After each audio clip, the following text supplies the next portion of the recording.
I rank where the view is nothing less than phenomenal for how I express and project from my abdominal. The only view better, both my daddy and my mama know. No living parents, my sons give me balance. My wife is my serenity, this mic is my identity. The world is foul enough, that's why I write without obscenities. Provoking danger with broken language and spoken anguish. Begging to get hurt, why would you ask to go through changes? Yes, Lord, life's a chessboard, master the angles. Control the tempo, be the one who holds the info. Acknowledge is just as deadly as machete swings. When spoken, the truth is as potent as that Medellin. While others swear the style is free, I just let it ring. Our time is undervalued, soldiers make us better kings. My family's on my shoulder, reaching after better things. Today I take the shot, for them I'd rather set the screen. My mama told me follow my dreams. My daddy told me get it by any means. Stand tall, make him bow to a king. But I've evolved, you can see the resolve. Look in my eyes when you speaking to God.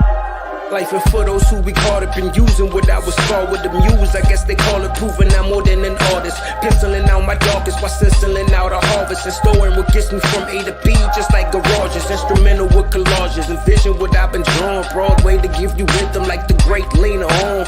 So bent on, found comfort in the storm. Find peace and on when you see them others perform. Organized chaos, outcast it like hey ya.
Yo, party people in the place to be. What's good? It's your man, Uncle Freezy. What's good? Welcome to the Knicks Morning Drive.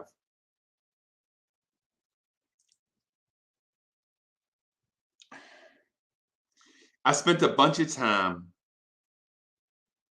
in between the time that you see me right now and the time that I pieced y'all up yesterday, trying to put together the pieces, right?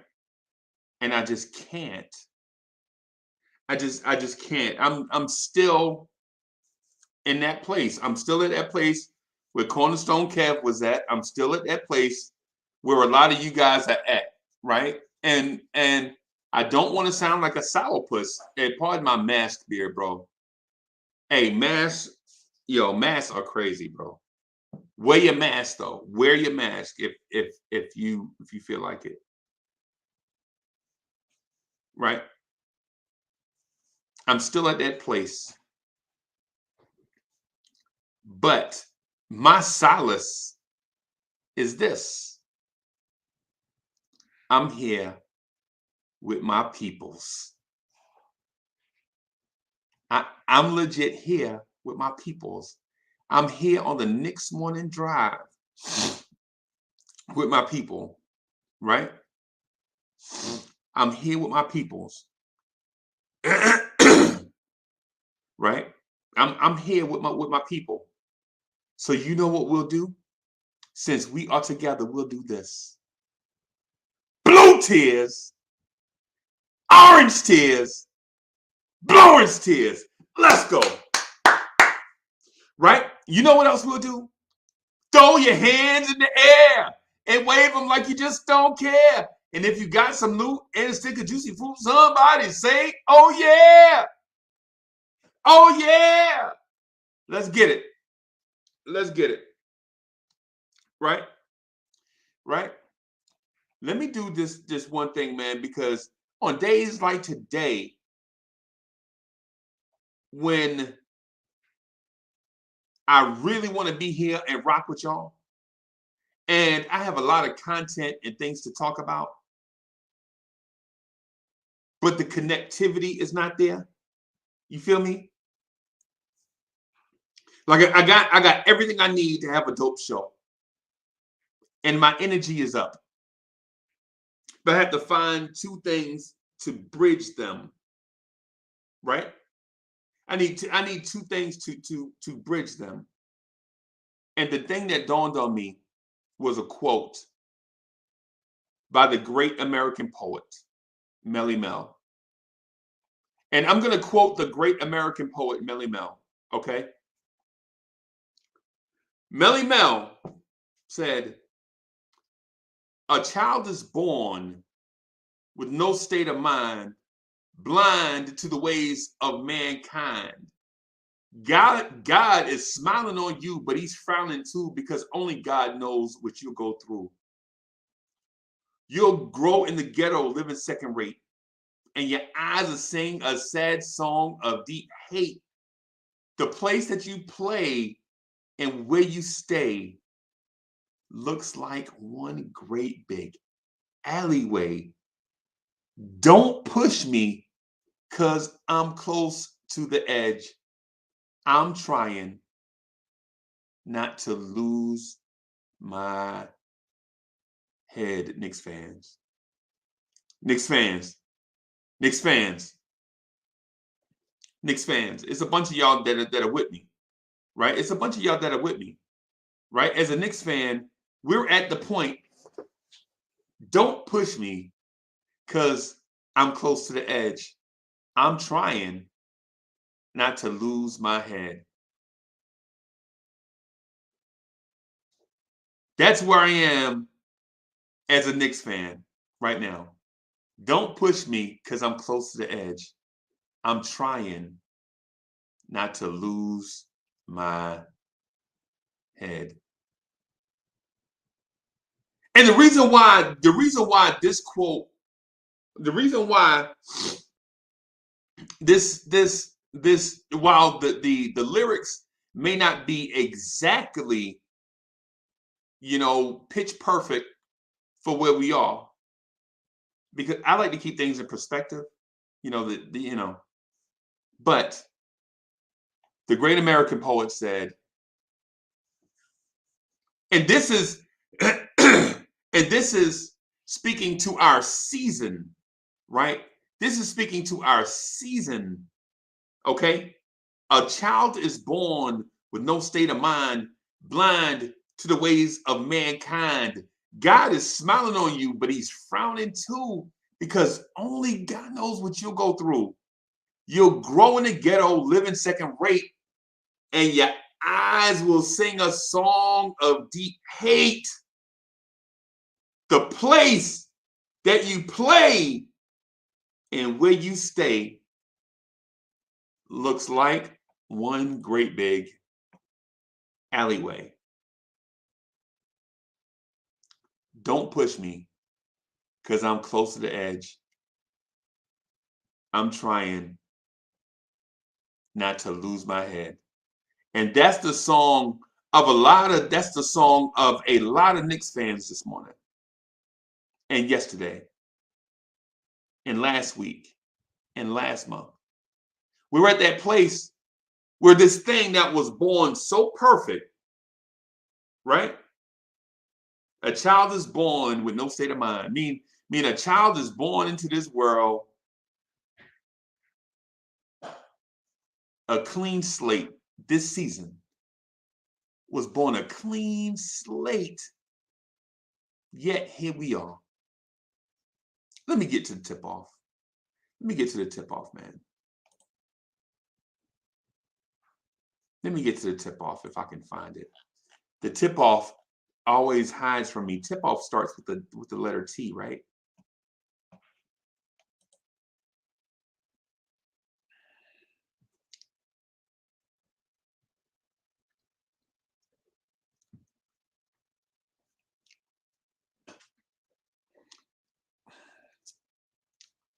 Is this the end?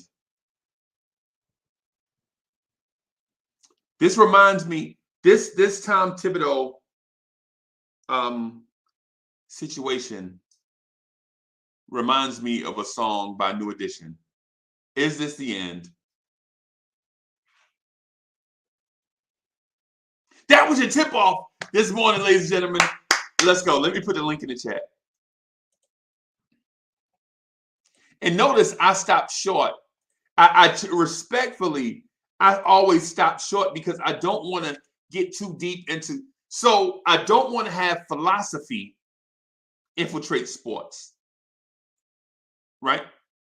Because sometimes I know I could start to get deep into stuff, comparing things that shouldn't be compared. I can compare symphonies to things like R.J. Barrett's jump shot, right? Those two things shouldn't be compared. But sometimes I do it in my mind. I do it because whatever. I ain't gonna go there. Right? But before I start bringing people in, let me do this. Because I have a love for the chat and everybody basketball. The reason why I do this is not just because of Knicks basketball, but because I believe in the community. I believe in people coming together, just kicking it for a common cause, right? You know what I'm saying? Just something simple. Just kinship and brotherly love and stuff. So let me quote the great American poet Grant Poop, and I should have did this before I did the tip off, but whatever. So I'll quote the great American poet Grant Poop to let you know how I feel about you, the Knicks Morning Drive family. And I do this every day. And so I have to say it poetically because when I say it in ordinary words, I think sometimes you don't get it, right? But to quote the great American poet Grant Poop, now a lot of people think that this is as easy as it looks. Books and books of rhyme concepts and hooks, session to session to get thoughts manifested, stressing and stressing to hit the world with a blessing. That's how I feel about y'all. That's why we rock every day. Now let's go. Let's get this thing started.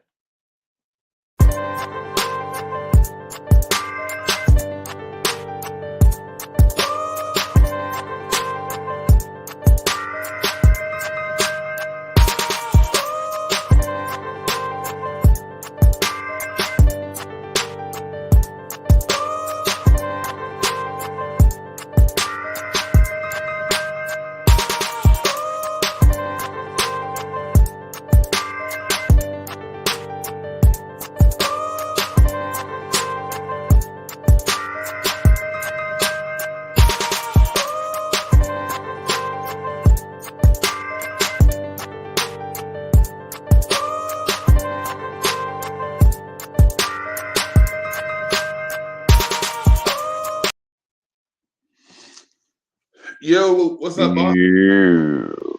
What's going on, Freeze? Man, a lot of thoughts. Had a lot of conversations with a lot of people this morning, man. That's good. And yeah, man, this is why I'm running behind a little bit. Because you know how somebody call you, they be like, yo, all I have is one thing. Yo, just check me out real quick. I know you about to jump on. And then you like, yo,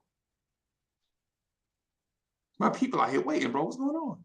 You know what I'm saying? But anyway. Gotcha. So I like where you're going today. Because it's funny, I was having conversations as well about Tom Thibodeau as well, and trying to draw stuff from the ether about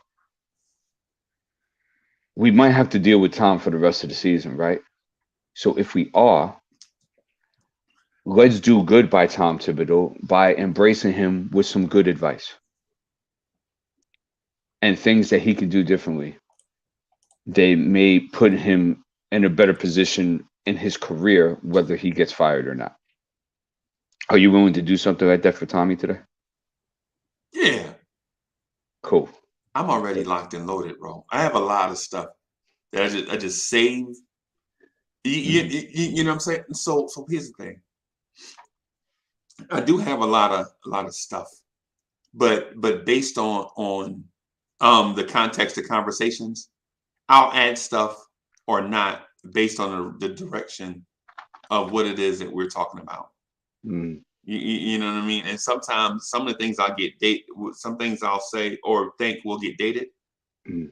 And then based on current events, they'll refresh and be pertinent to the conversation. So this right here, what you're talking about, bro? Mm-hmm. Yes. Okay. So another thing is that there's no problem getting a little philosophical every now and then, because we have to understand that basketball is built on all the sciences that govern everything in existence. So there's no problem with that. We just don't want to get too Philly, because it might get too deep and stuff. People might miss the boat, right? Right? Yeah. Mike, did you say Mike? Oh, I was being nice, Oh, all right. So Kev is backstage and he wanted to say something to you. Did you talk to Kev yet? I have never talked to Kev outside of the show. Okay. All right. Yeah. All right. So let me bring Kev real quick. Yeah.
Yo. What's going on, guys?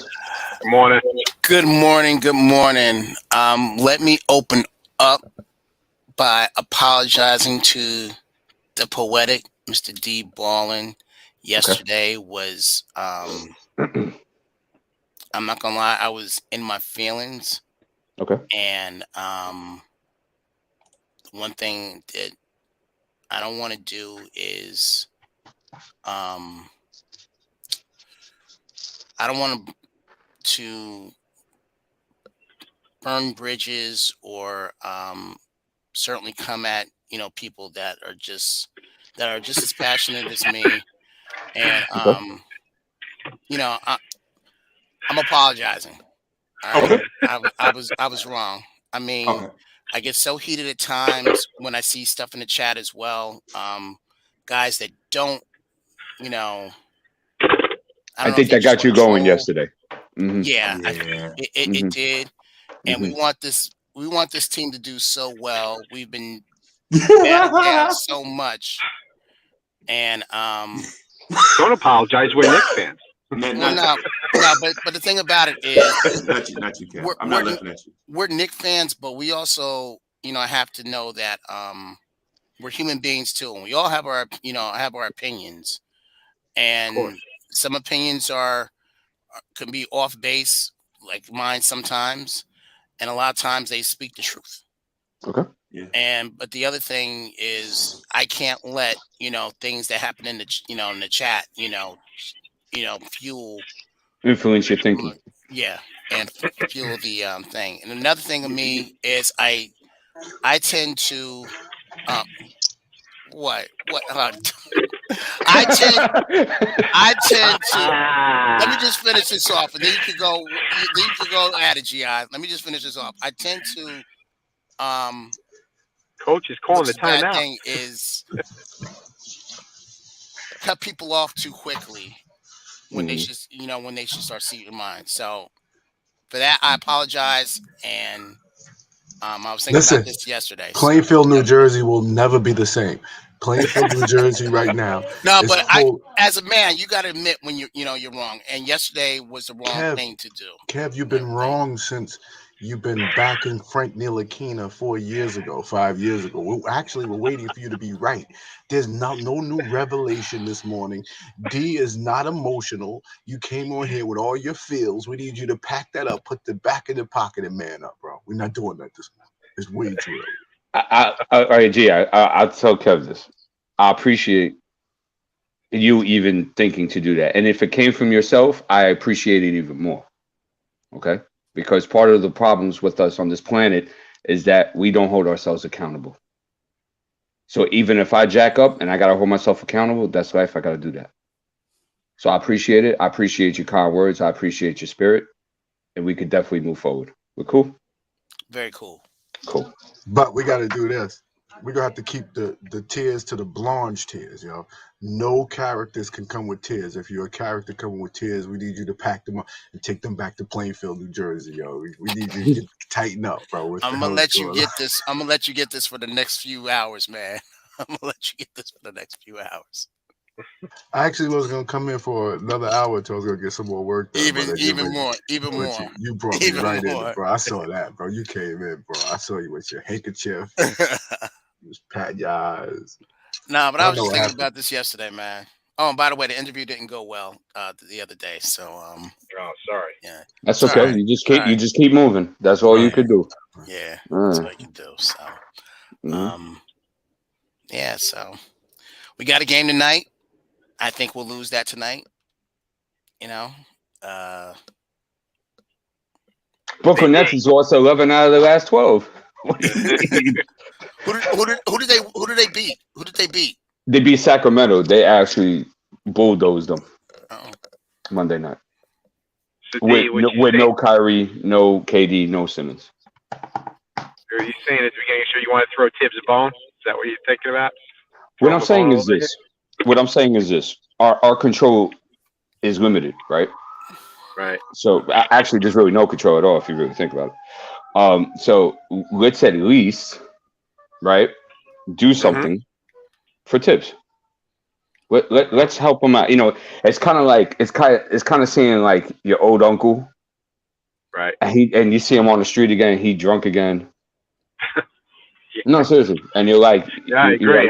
You're like your uncle, like, yo, man, you're 60-something years old, man, and you're still in these bad ways. And me as your younger, let me try to help you out, right? So, and that's the way I'm seeing this Thibs thing right now. Because as you guys know, I'm not a fan of Thibs. I never wanted Thibs, but I'm stuck with him. Right. So because I am stuck with him, let me at least make the best out of the situation. Of course. You see? So I think and like to do that. So Freezy, I hope you listen. I think I want to talk to Thibs in this sense. I want to be realistic with Thibs because there's a lot of realism, unrealism that comes with Thibs for some reason. Like there's certain things that are said about him that people hold as gospel, and it's not really true once you really think about it. So I'll give you an example. Let me ask you all a question, and this is for the chat too. Do you feel that the Chicago team he had that he was successful with for 3 or 4 years, right? Do you believe that team was naturally grown by his doing, or was that team inherited?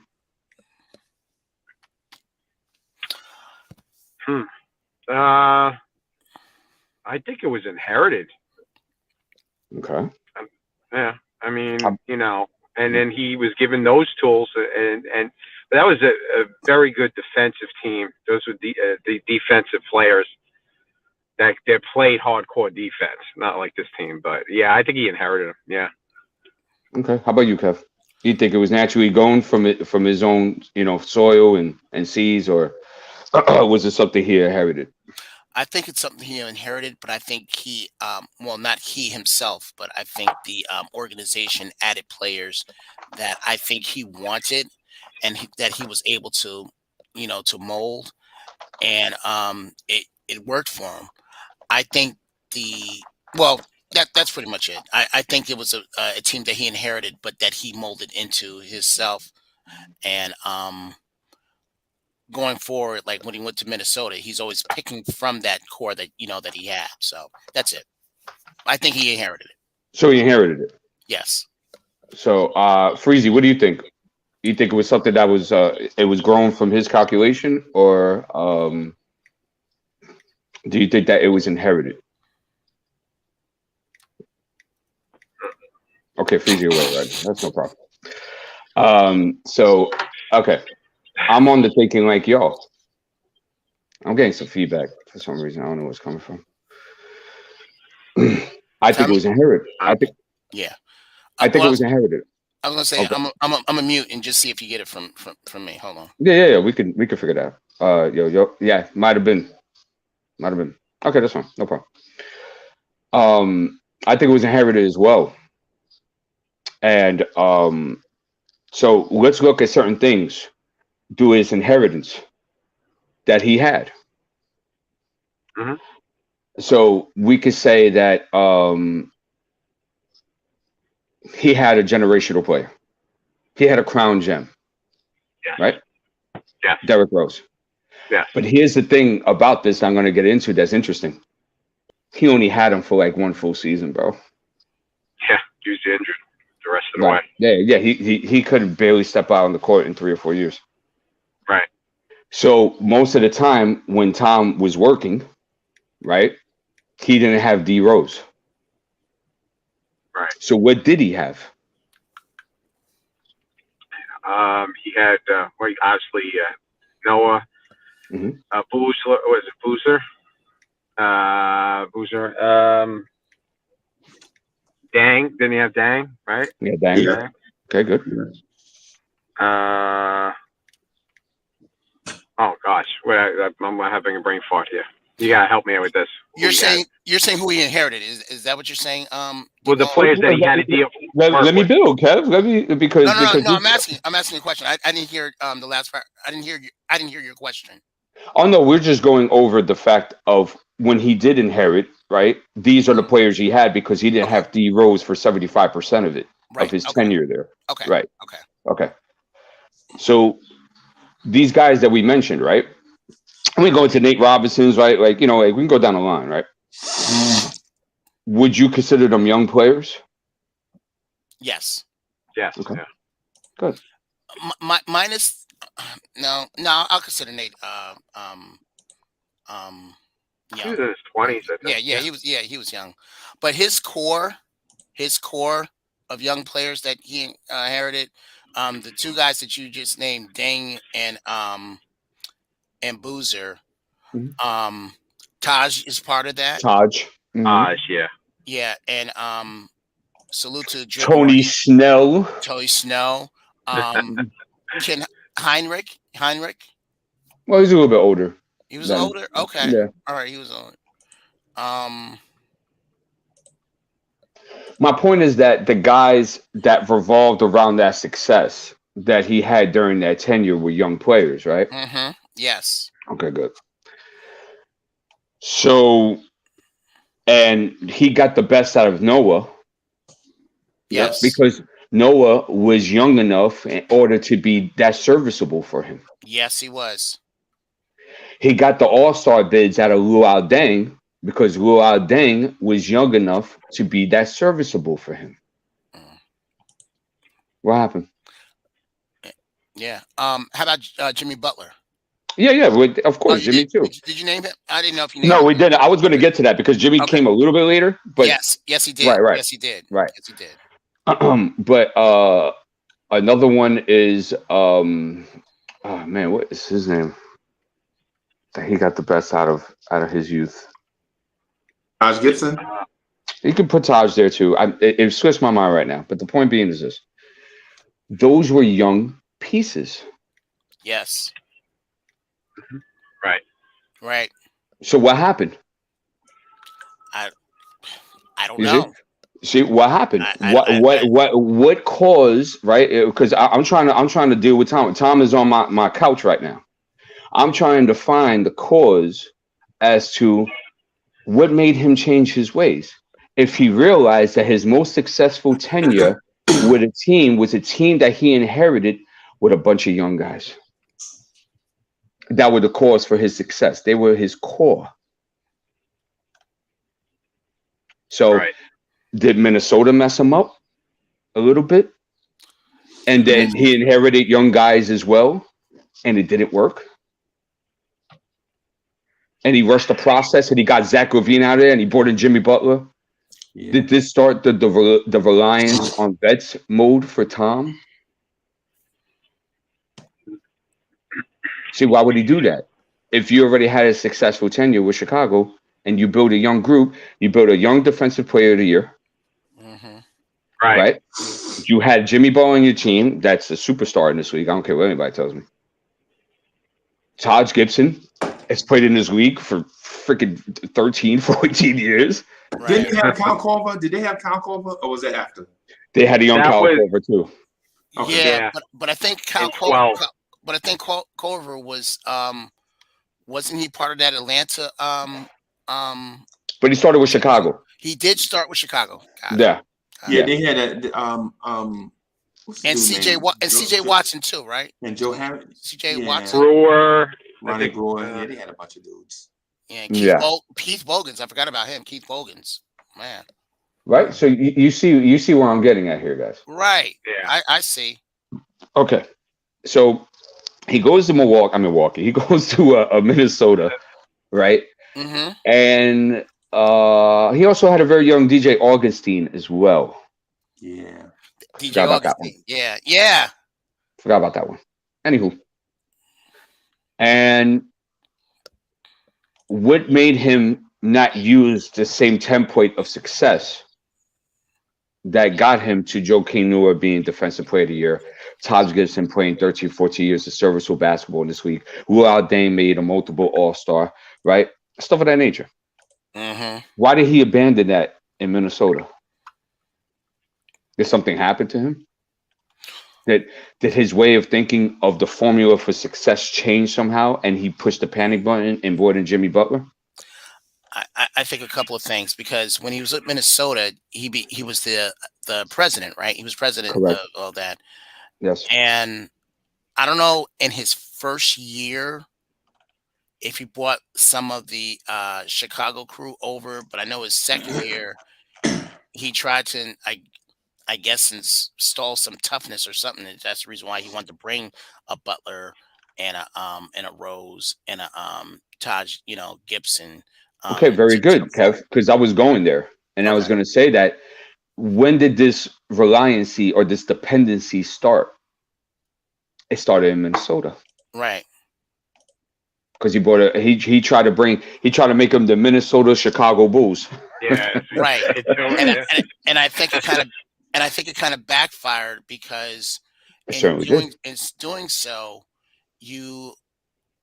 I want to say alienate most of your most of that core for Minnesota, of a Towns, of a Wiggins, and you traded away a Zach LaVine.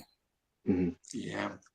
And this is where he gets so stuck in his old, he's stuck in the Bulls, like what you just said, and he's bringing all the players that he had from there to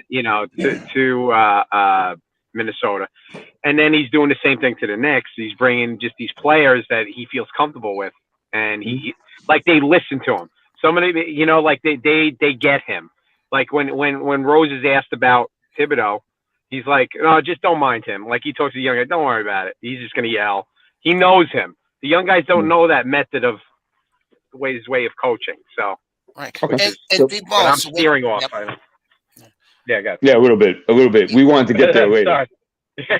All right. Then I'll wait. I'll right. So peep the bride, right? So, and you see this dependency on old regimes or old vets. It starts becoming manifested in Minnesota, right? And not fully, because he played a young man. What's that boy's name? That he's a two-way. He was a rookie that season. And he played him like 20 minutes a night. I can't think of his name, in Minnesota. He's still with the team, too. Okay, let me see. Come on, Freezy, you know this name. You said it like a million times, too. Let Let me look at the chat. Maybe the chat will help me out here. Josh Okogie. Josh Okogie, thank you. Right. Yeah.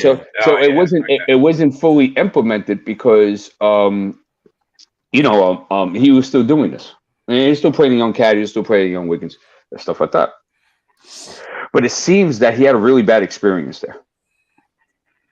And it was so bad that the growth of that dependency that you started seeing in Minnesota has now taken on its full ugly rear face in New York, where his dependency is completely reliant on guys that are either from old regimes or guys that he sees as veterans to this league in order to help him, whatever it is that he wants to advocate. But if you go back to the origin of the situation, he did not use those dependencies in order for him to get to his successful tenure, his most successful tenure, as he had with Chicago. Which was with Derrick Rose healthy? What? Which is Derrick Rose healthy? His most success. Was with Derrick Rose healthy? Yes, and even he didn't have him 75% of the time, and it was still his most successful tenure. Right. So this is why I told Tom at the beginning of the season to be unapologetically yourself. Just be who you were that got you to where you at today. You see, he's so concerned about not changing and stuff like that. But sometimes evolving and changing still deals with still remaining to be the foundation of yourself. You just become a better version of that. You just don't totally scrap it.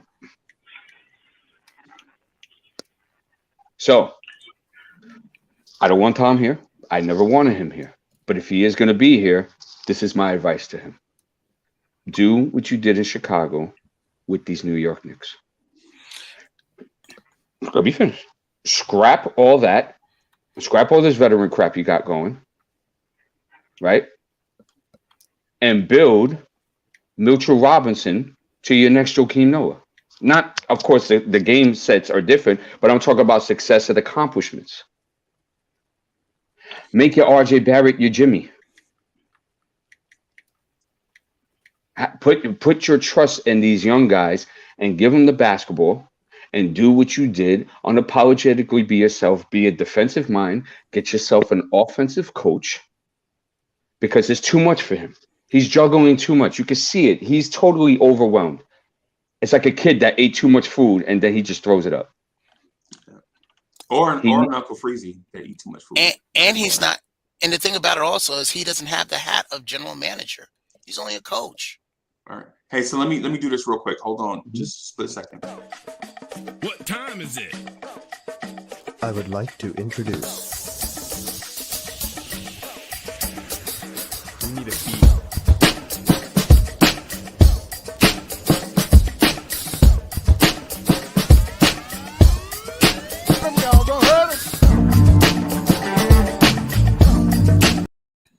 Yo, what's good? Hey, good morning, Stefan. How you feeling? What's good, man?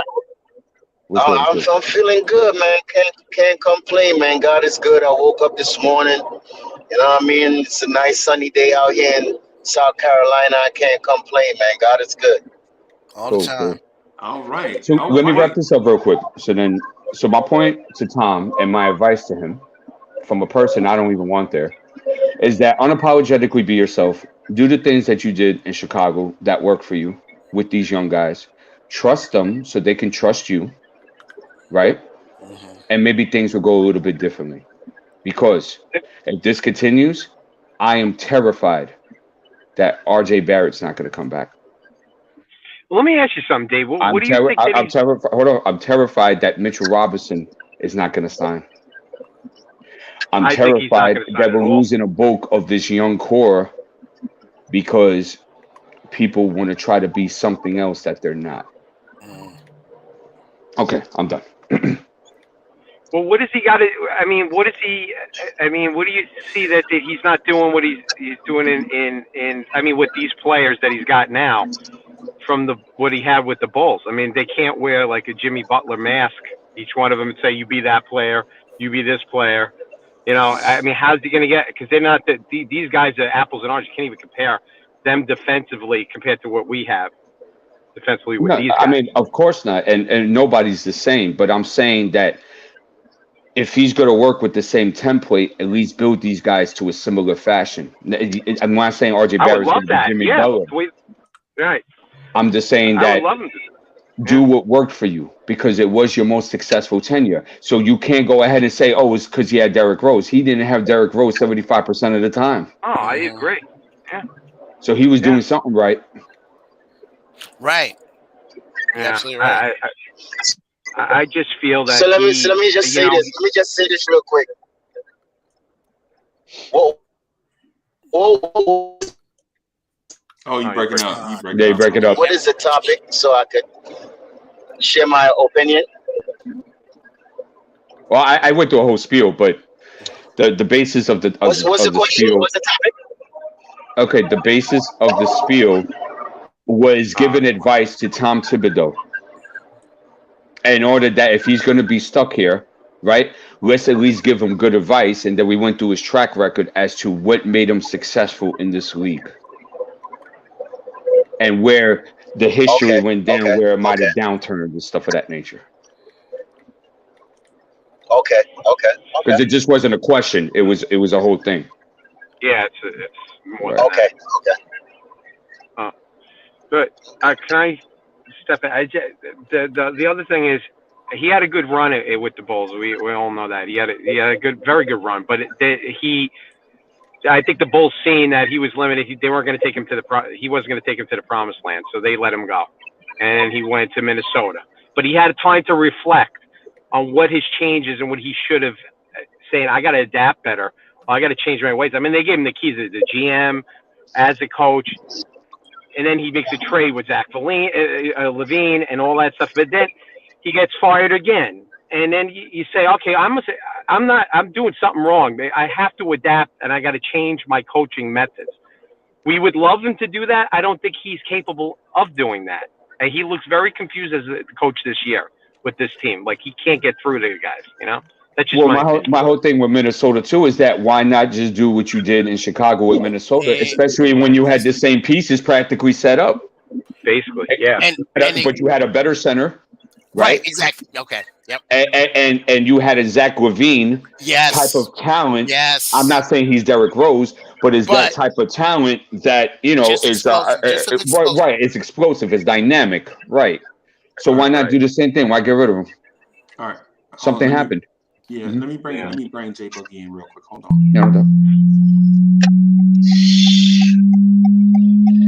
Let's get it. Y'all be spitting with your flows, I'm just podcasting. That's right. On the air every day, I'm just podcasting. You don't know what that mean when I say I'm podcasting. I'm broadcasting these flows with the podcasting. Every day of my life, I'm just podcasting. Right. Share my dreams with you, mean I'm podcasting. You can see my vision through the podcasting. But don't forget J Boogie when I'm broadcasting. I'm podcasting, he's podcasting. I've been spitting this venom since Karate Flicks. When Mr. Sims was sharing nothing but the Knicks. I guess you know by now, I seen some tough years. Now I know the reason why Freezy got them blowing tears. Closest thing to the Reverend means I'm the deacon. Call up G-Mo just so he can talk to me. But young girl can understand. What? Still got bars like that, Boogie? It says still got bars like that? Man, what bars, man? Good morning, my brother. How you doing, man? We got to get on the phone and freestyle over here. Oh, we got to get on the phone and just freestyle for an hour. That's cool. I mean, something. I mean, I been thought we supposed to link, man. Good morning. God bless you all. How y'all doing, man? Doing good, man. How you doing? Shout out to chat. Blessed morning, Jay Boogie. Blessed morning. Yes, blessed morning. I'm amped up. This morning. I'm on one. I'm in a different, you know what I'm saying, vibe, different feeling right now, you know what I'm saying? I don't bygone everything that's been happening behind me, you know what I'm saying? I don't care about none of that today. Today is a big boy day, you know what I'm saying? And the city is going down. This is, you know what I'm saying, the holding of the guard, not the changing of the guard, but the holding of the guard. throwing all the records out. I don't care who wins, who loses, or what the record's been. I just need to knock their head off tonight, and I feel good this month. I feel good this year. You know what I'm saying? I don't care if Katie ain't playing. No, Kyrie can't play. You know what I'm saying? Don't you come over here? Put your mask on. You know what I'm saying? You know you're contagious now. Put your mask on. You know what I'm saying? I don't care about you know what I'm saying. Ben Simmons. I don't care about Little Curry. I don't care about James and Philly and nothing. You in the garden tonight. And tonight we must stand up and handle our business. That'll make me feel so good and joyful to get it done. I agree, Jay Boogie. Let's get this win, man, regardless. Let's get it. That's what I'm on today, man. I want a W today, man.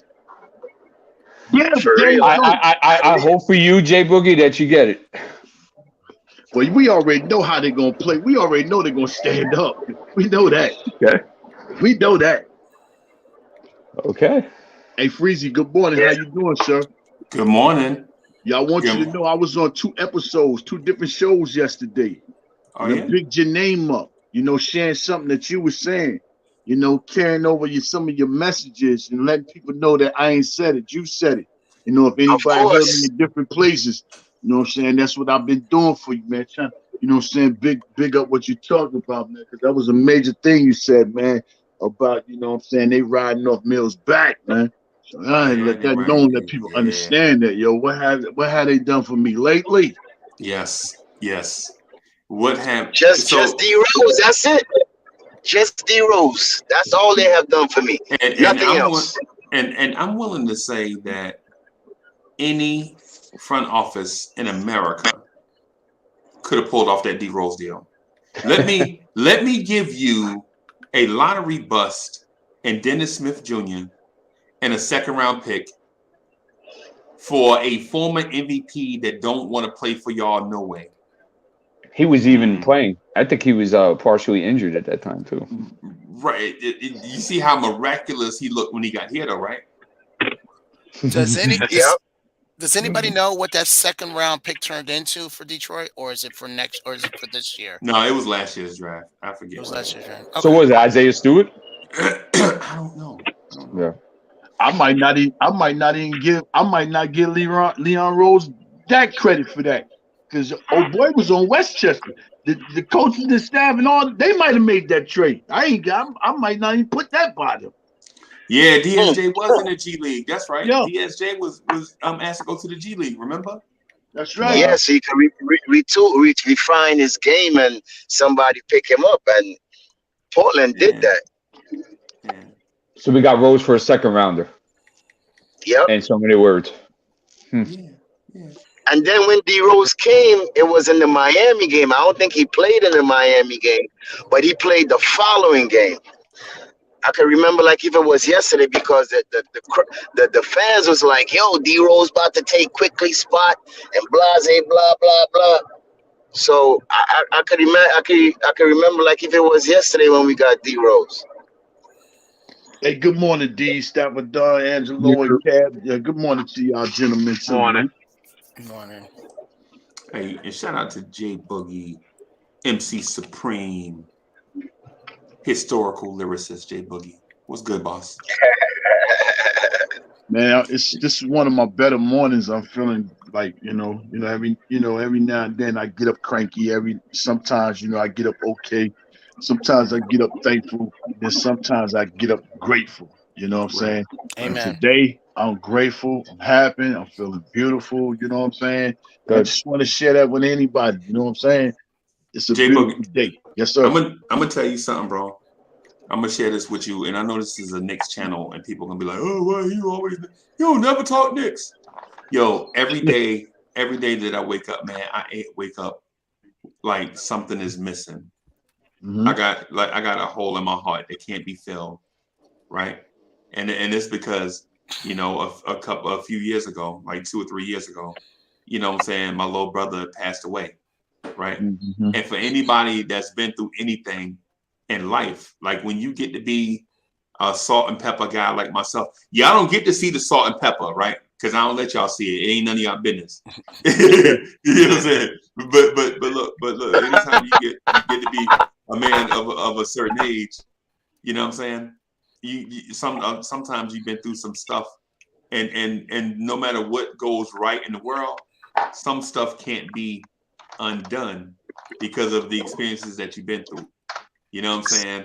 Like helping your little brother cross the street, or see him fighting against a dude that's bullying him and all that stuff, and then y'all become grown-ups, and then he ain't here no more.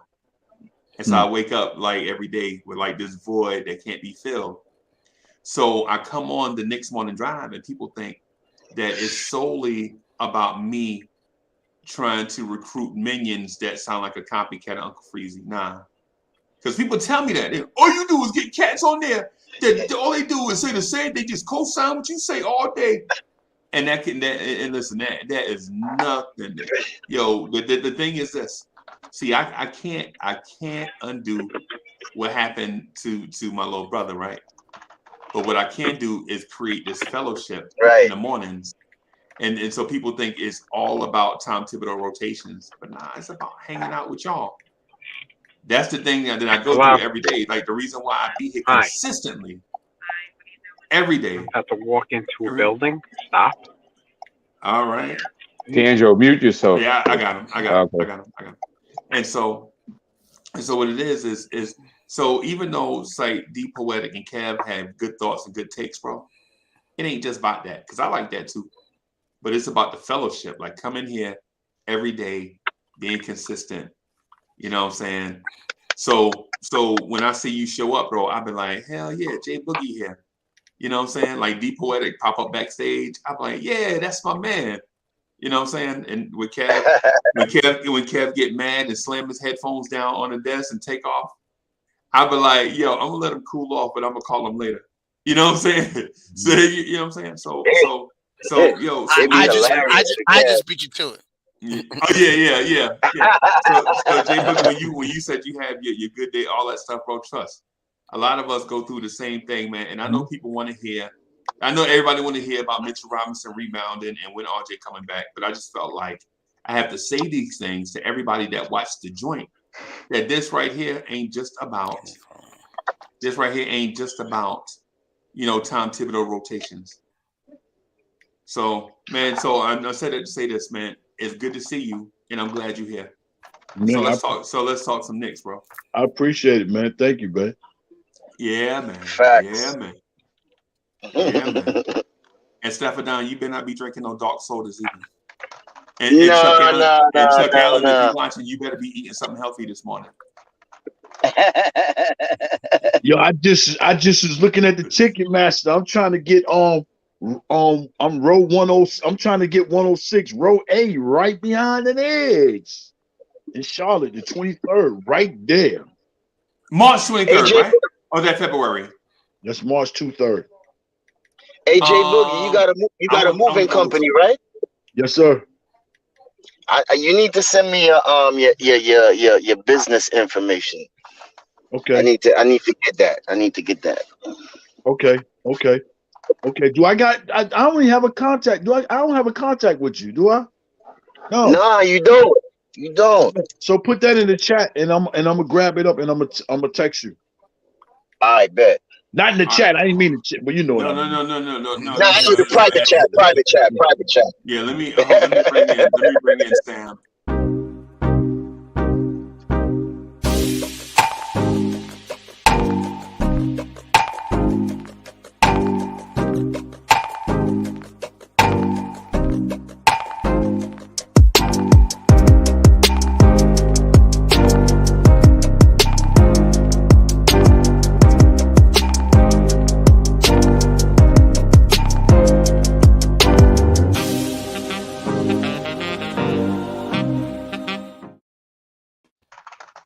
Sam Miami. What's good? What's good? Sam, How y'all doing? Hey, Sam, what's his name again? Who, Archie Diacono or Colin Plot? Either one. They both bad in my opinion. Oh, man. That's that pronunciation. that man literature is great. Good morning, Sam. Good morning. How y'all doing? Hey, everything's everything, man. Hey, for you, let me do this, because D Poetic said something, and I wanna do something before I lose it.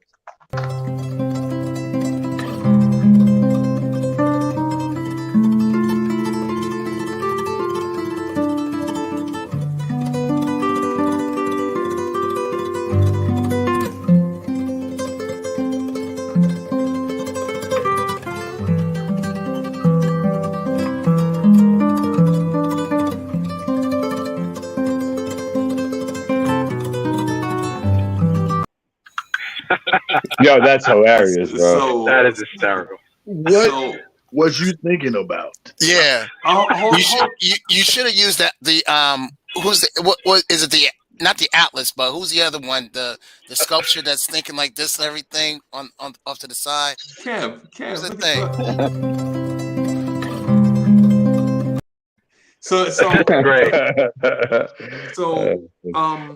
So I have been triggered to think about something, even though it kind of blindsided me, right? But I have a thought about something. So for one, just hear me out. Just hear me out, right? So for one, Tom Thibodeau is going to be here, and even if not for a good time, but for a long time, right? So here's the thing with that, right? Thibs is going to be here for maybe not for a good time, but for a long time. And here's the thing: the next head coach of your New York Knicks is going to be Johnny Bryant. That's guaranteed. I believe so too. Absolutely. That's guaranteed, right? That's guaranteed, because you don't pay associate head coaches what he makes to pass up on jobs when you see dudes like DeMar Mosley and the Unsell kid and Bickerstaff and all those dudes get jobs, right? Right. You don't pay Johnny Bryant that much to sit by idly, not interview for the Orlando Magic job and watch it go to Jamal Mosley, right? Mm-hmm. So here's the thing: Thibs is going to be here, just not in the role that you guys think. I think, and hear me out before you cut me off, I think Thibs is going to be moved from the bench into the front office, right? Which position? Wait, come on, man. Come on, y'all. Let me finish. I ain't say a word this time. Am I? Y'all go ahead, bro. No, I didn't say a word. Only one person said something crazy. Yeah. So what I'm getting at is I think Thibs was brought here to establish a certain culture, right? But we all know, even in Chicago, because I heard D Poetic break down the Minnesota years and the Chicago years. But what we didn't talk about then was Tom Thibodeau was a dinosaur in Chicago, and they won despite the Jurassic Park, right? Mm-hmm. The Chicago Bulls were Jurassic Park. They were dinosaurs in current day, right? That's what that Chicago Bulls team was. So when you saw them hit their ceiling, they hit their ceiling because even though Jurassic Park is a theme park, so is Disney World, right? So is Six Flags, right? All these other things. Universal Studios. Yeah, all these other things. Tom Thibodeau was outdated in Chicago, right? Because he ran something. He was running a defense first system in Chicago at the very beginning of the 7 seconds or less era and the high ball pick and roll era, right? So when he went to Minnesota and tried to implement the same things, he was trying to double down. Well, I don't need all that offense, man. I'm just going to double down on my defense. Well, what he didn't know at the time was his expiration date had already passed, right? His expiration date had already passed. But when you have generational talent offensively, it masks you being outdated, right? You feel me? So now in New York, where he's way past his expiration date and his package is spoiled. It's no good no more, right? Mm-hmm. Here's the thing: you don't have generational talent. You don't have a number one pick in the draft to mask your expiration. In Chicago, he had the number one pick in the draft, right? Number one pick in the draft talent to mask his expiration. In Minnesota, he had three number one picks in the draft to mask the fact that his system was outdated. In New York, he's got a number one pick in the draft, but that number one pick in the draft is also expired.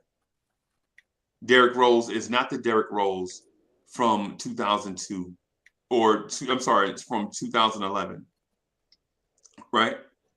Thibs is expired, but his principles may not be expired because they're basic basketball principles, right? Play defense. In order to win a championship, you have to have a high level of defense. All these things.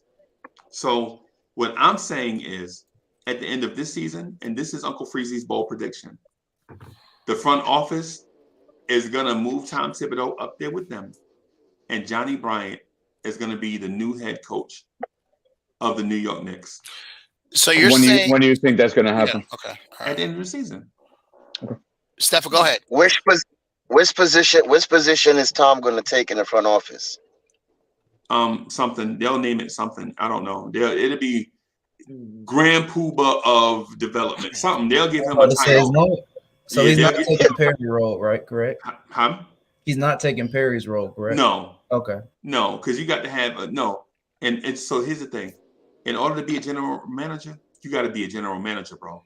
You can't just throw people into the general manager role. You have to earn your strength. You have to come up in the front office. You have to be an assistant GM for a long time, learning the ropes, developing relationships, and then apply for that general manager job. So then apply for team president. You can't just jump straight into that. You know what I'm saying? From go. It's like being CEO. You don't just jump straight from the mailroom to, you know what I'm saying?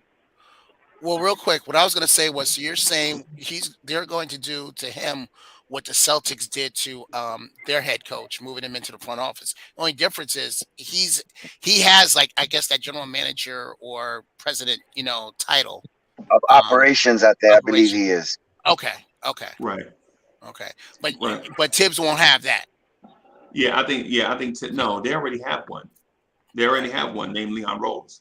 Right. They already have a general manager named Scott Perry. And right now there are no other general manager openings. So Scott Perry, it's in his best interest to stay put until he can go somewhere, because him doing a lateral move makes no sense. Why would he go take another general manager job somewhere else? He would want to be the team president somewhere. All right. Didn't his name come up in Portland the other day? Who's that? Perry. I don't know if it was Portland or it came up in Portland. It was Portland. Okay, all right, okay. Yeah, that's what I'm saying. Yeah.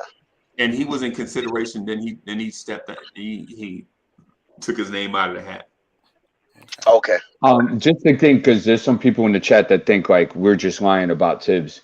These were the 5 reasons that SBA Nation had the reason why he got fired from Minnesota. The 5th one was the Bulls fetishism. Mm-hmm. Right. So I'm gonna get this article now. This is even before everything I just said. Right.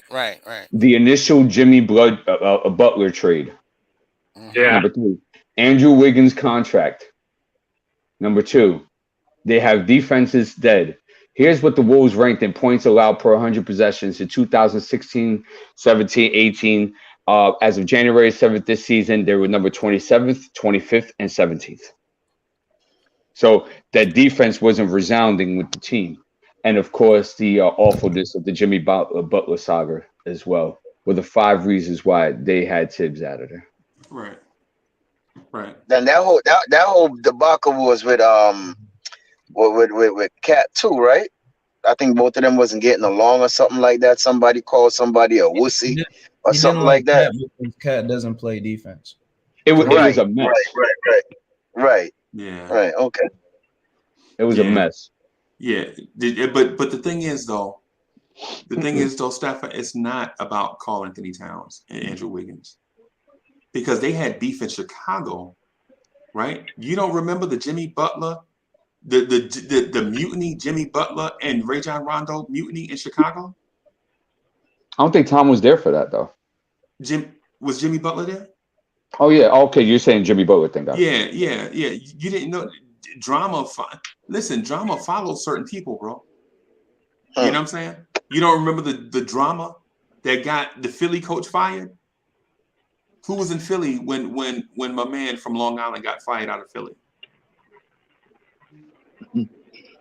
The guitar man, Jimmy. Yeah. Drama follows certain people, bro. Where there's smoke, there's fire. That's the reason why when Jimmy Butler was a free agent, I was thinking to myself, like, I don't know if you burn this thing to the ground and then bring in Jimmy Butler with a rookie RJ Barrett. I don't know if that's the move that you might want to do. Do you want? Right. Would you like for RJ Barrett to become a player like Jimmy Butler? Yes. But what has Jimmy Butler won as an NBA player for him to have so much lip? Even when they went to the finals, I guess it's just respectability, toughness, grittiness. I think that's why players like him. But when you talk about personal accolades, I don't think he has gotten one up to since he's been playing in the league. You're right. He's just been all-star, voted to all-star teams, right? That's it. Right. So Freezy, right, about this Thibs thing that they might, remaneuver him somewhere in the office, right? Right. If that's the plan, right? Why not just do that now? They are going to do it now. No, you said the off season. I'm saying why not just do it now? Yeah. Well, I'm talking about now in context. Like I'm talking about now. Is it now? You talking about now, like this morning? Nah. Yeah, right. No. That ain't going to happen like that. Okay, it's not about it happening like that or not. I want to know from your guys' minds why that wouldn't happen. Yeah, because you have to have. I think this is maybe a part of their plan, right? So the plan, because you're not going to pay Johnny Bryant all this bread. Remember, they're paying Johnny Bryant basically low-level head coach money, is what I heard, and they're also paying the guy from Kentucky top assistant money, and he's not even the top assistant. Mm-hmm. So there's got to be a plan in place for these dudes to be moved up one chair to justify what they're being paid. Okay. See, that's why. So I got that part, but so why can't it be done now again? Right, because it don't make sense to do it. I think we're too deep into the season, D. Right. But here's my thing, though. If you bring in Johnny Bryant, right? If that's your plan, right, and you got some young guys from your core to sign, which is going to be sticking around, which is what you want, right? I'm pretty sure they don't want these guys walking for nothing, right? Then why not instill Johnny Bryant now with these last 20 or some odd games left, so at least these guys have a feel of what he wants and what he wants to do. So now when you go into free agency, you go into the draft and stuff like that, you have a much better idea of what everybody wants. I get you. Okay, bro. I get your point. I get your point, D. But in my personal opinion, I think they should let the season ride and then implement Johnny. That way, he has a plan of what he wants to do. Because if you just bring him in right now, you're gonna have to change up the whole schematics and the whole scenario. And I think it's just going to be too confusing. So just let Tom finish out the season and then integrate Johnny into his system and just start anew fresh. It's confusing now, Staffa. The guys are not buying in now. That's what I'm saying. Just let this whole season just ride out. Whatever. If we don't make it or whatever, and just dead it and just start anew fresh at the beginning of the season. Right. I'm gonna have to push back to that. Right. You got to think about what Freezy was just saying. As far as look at what he's making, look at what Johnny's making. So what Freezy is saying, it allows me to believe that Johnny is the most important person. It's not about Tom being in the office. So for me to know that Johnny is making, top dollars as assistant, I need to know, am I going to give him a raise to be the head coach because he can handle it, right, or not? But for me to find that out, I need to do that now. I need to put him in Mike Miller's spot.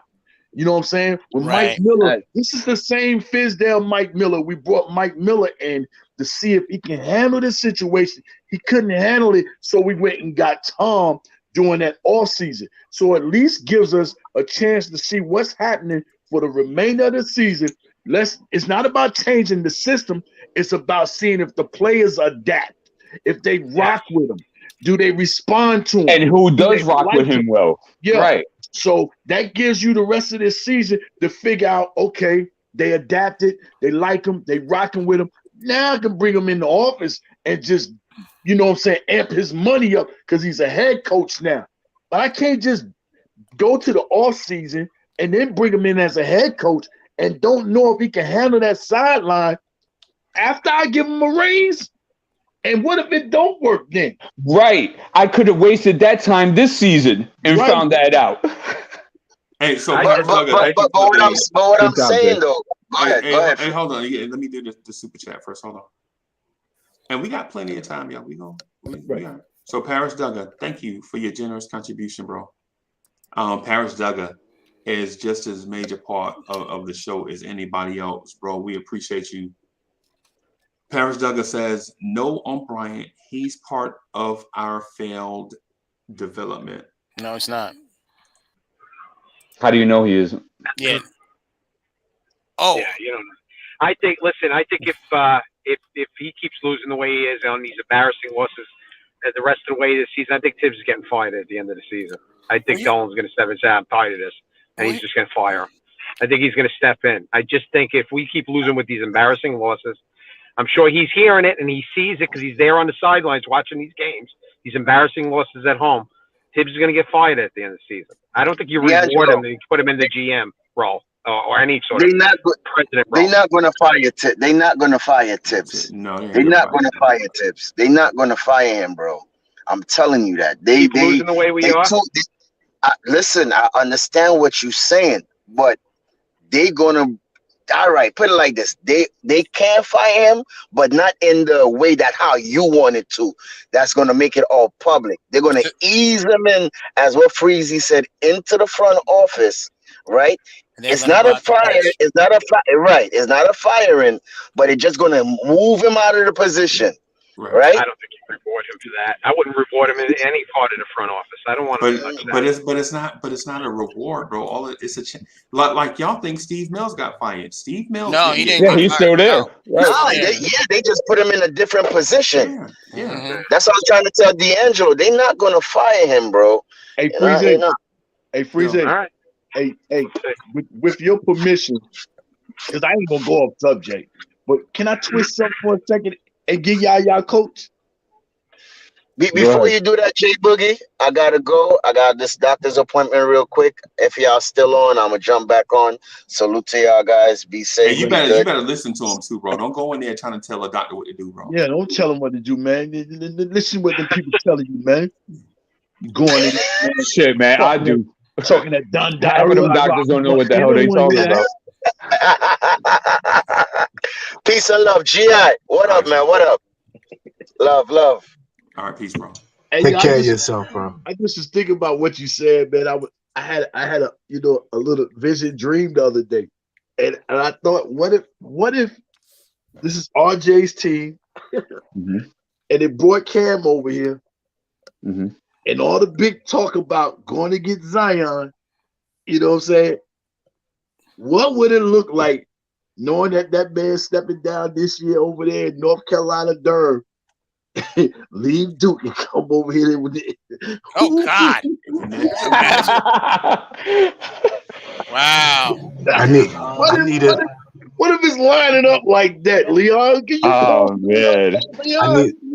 I need to cook on this Dolan. Not the Dolan. I'm sorry, the Thibs firing. I need in on this. Can I get in on this? Good morning, guys. What up? Good morning, man. The answer rests with Dolan. Obviously, Rose can't fix it. Thibs can't fix it. That's where the issues lie between them. Good, bad, or indifferent. Right. Okay. So I'm going to bring in some historical data from last year. 3 years ago, Dolan was being praised on how he was left the New York Rangers alone and let the hockey people handle it. And they've been hearing that. And for year two, they were like, oh, they got some good draft picks. They made some good free agents. You see the movement on the ice. You see the ice, they're playing better on the ice, and Dolan's doing the right thing. And you can now see last year, the end of the season, the Rangers started playing like crap. Even though they had all that positive stuff the 2 years before, Dolan stepped in last year and fired the coach and the general manager. Everybody. One of the most respected general managers in the National Hockey Association and one of the most John Davison coaches. And Dolan, at the end of this year, when Knicks fans start the protesting, don't show up for the games, start complaining like crazy in April, Dolan will fire everyone. Yes, absolutely. Interesting. Yeah, bugging. And y'all ain't even let me get to my point before y'all jumped in. Everybody was like, what? No, this ain't gonna happen. Have your moment, Freeze. I just wanted to cook. Now you got something to cook against. Go ahead. Yeah. So let me. So I love that. So what I'm getting at is with the thing with Thibs is what we have to understand is relevance and perspective, right? Your point of reference, where you are today compared to where you were before. And see, the Knicks, I think James Dolan, you don't get to where James Dolan is by not being smart, right? And having guile. Guile is one of the most underrated qualities of a person, you know what I'm saying? Of successful people. Will you do the thing that less successful people won't do, right? Do you have guile, right? Will you go above and beyond, right? And so the reason why I mentioned this idea, maybe this thought, and maybe it's far-fetched and maybe it's accurate, but when you look at the Knicks coaching staff, when you look at the selection of players, when you look at the moves that are made and not made by the front office, all signs point to Thibs not being the coach of the New York Knicks, right? Because here's the thing: if you wanted Thibs to be successful and make a real playoff push, you would have went out and you'd have got some Band-Aids at the trade deadline to help Thibs make the playoffs, right? You wouldn't be thinking about long term, when your coach is 64 and his systems are already outdated, right? The thing is, with a guy like Thibs, you're not going to reward him, so to speak, with a lottery ticket. But what you'll do is have him transition to his dream, right, of running something. Now, is he going to be the man? No, he ain't going to be the man. The man is they already have somebody in charge of everything, right? So the easy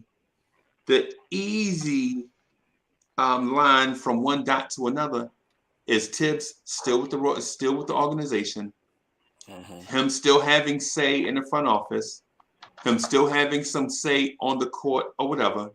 The Knicks fans get their young coach, because I heard y'all, I hear y'all. We need a young coach, and y'all had plenty of them, and they all were trash. But you want another one, so what?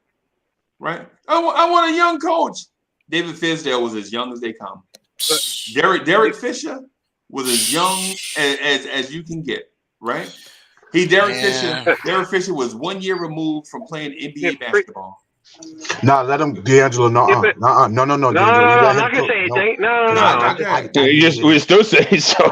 I need it. Go ahead, D'Angelo. Then, if he's getting, because I've got to respond to this whole. And I have a lot to respond to this as well. Me too. His whole basis of where he started could not have been more flawed. So go ahead, D'Angelo, because I'm about to give facts. I'm not gonna play. No, Freezy, you want to finish your point first? Because he said he gave it up. He said, go ahead. Oh, he gave it up. Okay. You're saying Dolan's a smart man, right? Right. Smart businessman, right?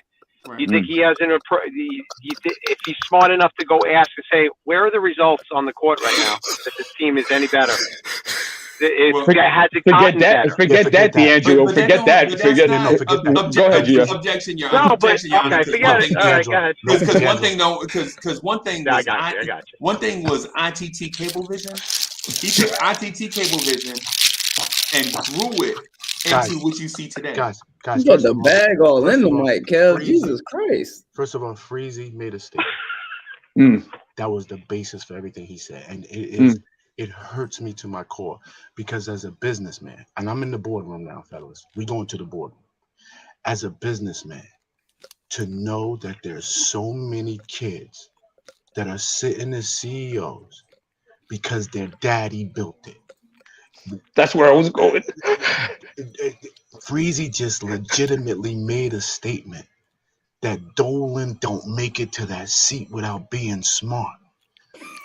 Dolan don't make it to that seat if he's not born the child of Charles Dolan. Talk to him. Period. So to suggest that Dolan pulled his up out of both for the bootstrap, right? And walked in.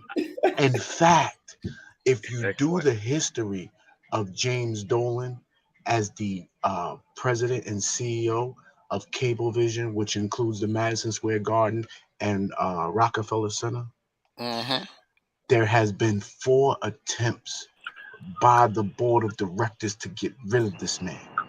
He then uses his daddy's money to get rid of them. He has hand-placed board of yes men around him so that he can. It is documented. The people have done so. Freeze.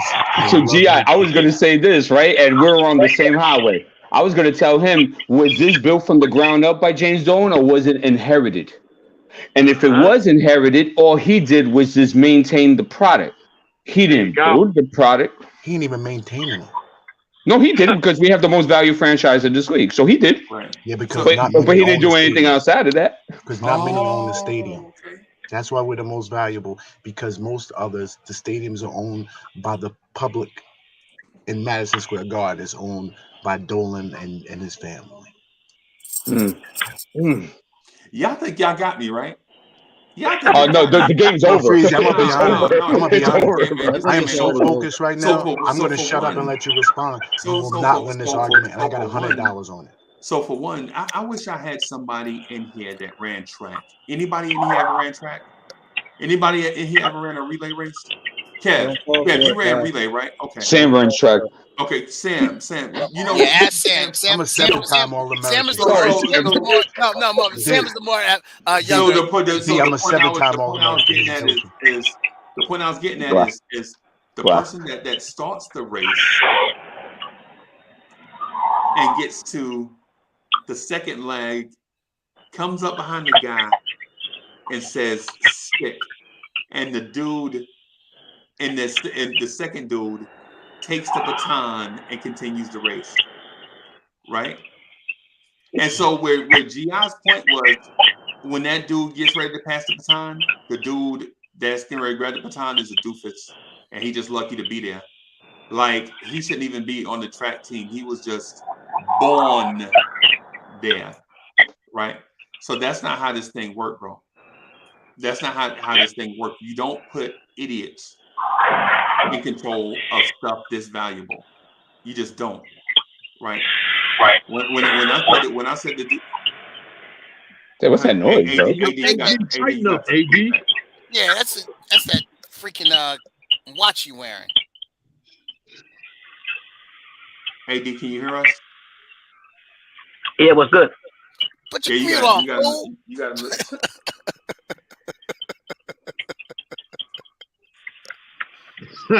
You gotta mute that. Yeah, you got muted. There it is.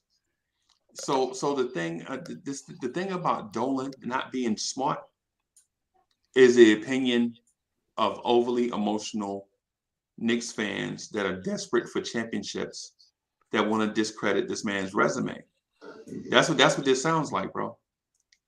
The fact that this dude took ITT Cablevision and turned it into what you see today is a credit to him. We don't want to discredit the man for the stuff that he did. Give him credit for the stuff that he did. So we and admit and oh, go ahead, Sam. No, I'm just asking. We praising Dolan for what he's done. Is what you're saying? Listen, Listen. I said give him credit. I didn't say praise. I said give him credit. What exactly we giving him credit for? I didn't mean to interrupt, but you didn't lay it out. Yeah, yet. that's what I'm trying to get. I laid it out. But what it is when Knicks fans get overly emotional and desperate about not winning the championship, they come in guns blazing, firing at everybody. What you don't want to do. What we want to do is admit that the dude is smart. Because if you can win a championship in another sport in the same environment, means that you did something right somewhere, and you want to give them credit for that. Now, just because the things have gone wrong on the other side, don't mean that the dude is a complete idiot. What we want to do is say this. What we want to do is say this. For one, when have you ever heard the Knicks be in trouble financially? Never. Right? Two, the Knicks Freezy, have done you would get kicked out of the boardroom. The man owns. Nah, bro, I do this. I've been in boardrooms, bro. Freezy, I do this. The man owns a monopoly, but he owns a monopoly. So you're talking about him going broke. What? Cable systems is a monopoly. He's got the last mile into your home. Bro, you say he owns it, right? And you're saying that somebody gave it to him. It was inherited. Nah, bro. Yes, it was, bro. Nah, bro. No, so his pops. He's Don Corleone, right? He's Don Corleone. Yeah. Okay. No, he's not Don Corleone. He owns a business that cannot fail. He owns the access to your home. Nobody else can own it. He owns it. So for Freezy to try to come in here and use a position about whether the organization is losing money, that's not going to be the basis of whether Dolan is successful or not. I'm pissed at him because he messed up things between him and Comcast. I got to pay FUBU to watch my Knicks. I had Comcast watching it. And James is okay with that. Unfortunately, Kev. Yeah, exactly. Yeah, y'all wrong, bro. Oh man. We think you're wrong. Give me the economics of it, though. Nah. I'm telling you, you're totally wrong. Freezy, stop it. Stop it. So here's the thing. Yeah, all I want, if you're gonna come in with your opinion, don't emote like a feeling of Tom Thibodeau on the court to James Dolan being an idiot, because it sounds ridiculous. Oh, you're going to? Oh, so is that what you're doing now? You're shaping people's argument? Tom, because what's happening is we're taking Tom Thibodeau's rotations and just supposing it on the owner. So now the owner's an idiot. I'm not. I'm okay, but Freezy, if we're gonna do that, okay, if we're gonna do that, then your whole basis of, and Stafford left, so I can't even pick on Stafford right now. But your whole basis of he's not gonna get fired, he's gonna get a quiet this or that. The man has 0 championships. Phil Jackson has 13. Phil Jackson is somewhere in Montana. He didn't get rebuffed upstairs. That's only for inner circle people. Tom Thibodeau is not an inner circle person with James Dolan. So that right there is just crazy. That's a crazy way of thinking, Freezy. Right. So to your point, money can get you championships. Where's Prokhorov? Does Prokhorov still own the Nets? Nope. Did Prokhorov win a championship? Nope. Didn't come close. But he won a championship because he sold at a profit. He didn't. No, that's not a championship, bro. He sold at a profit. You don't get a Larry O'Brien. No. But so when has Dolan gotten a Larry O'Brien trophy? Well, we acknowledge that, but you said okay. I'm getting ready to start playing that Lisa song, bro. Lost in emotion. You're making it. You're You're pulling too many things, and you want to give him credit. Do you know this man was sued by Anuka Brown Sanders and had to pay out $11.5 million? Not Dolan. No, I got to stop you there. That was all Isaiah Thomas. Come Hey, on, bro. No. But the Garden paid for it. Freezy, as they should. Freeze, they employed Isaiah And Management. Freezy. I'm responding specifically to, because the person that has to get done what you need done in the offseason is Dolan. So in order to make your position, you said that Dolan was smart. But you said, but is that not your opinion? So you cut me off. You saw how you cut me off. Right. Yeah, because you stated that as a fact and not opinion. If you want to opine, he was diagnosing the basis of your argument. He was diagnosing the basis of your argument. But he was diagnosing. That is his opinion. Let's state that. That's not fact. Gee, I said I'd never see you act like that. What I said about James Dolan was my opinion.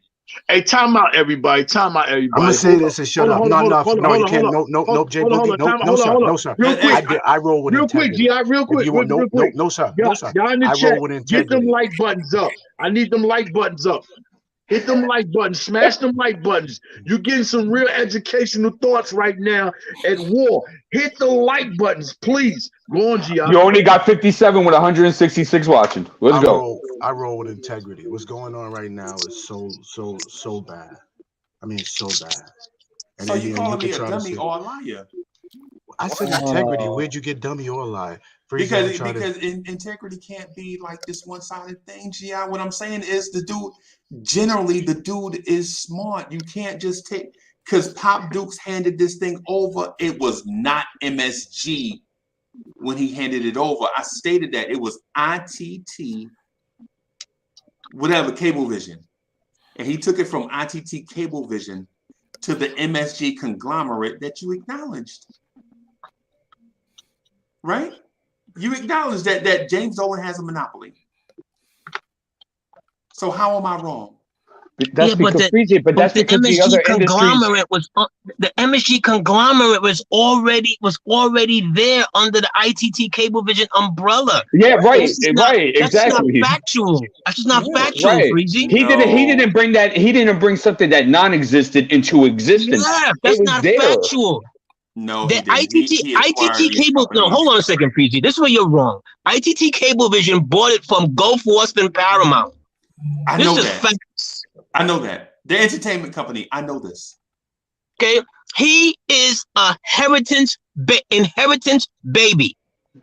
I'm not saying he sunk the ship, because overall, obviously not. They're worth what, $5-6 billion. But as far as running Knicks business, he's been an inherent failure. Freezy, if he had the Rolls Royce, say for example, his daddy gave him the Rolls Royce, right? All James Dolan did was just wash it and clean it every week, and he might have added some rims to it. He's going to go down as the worst owner in the history of this league. What?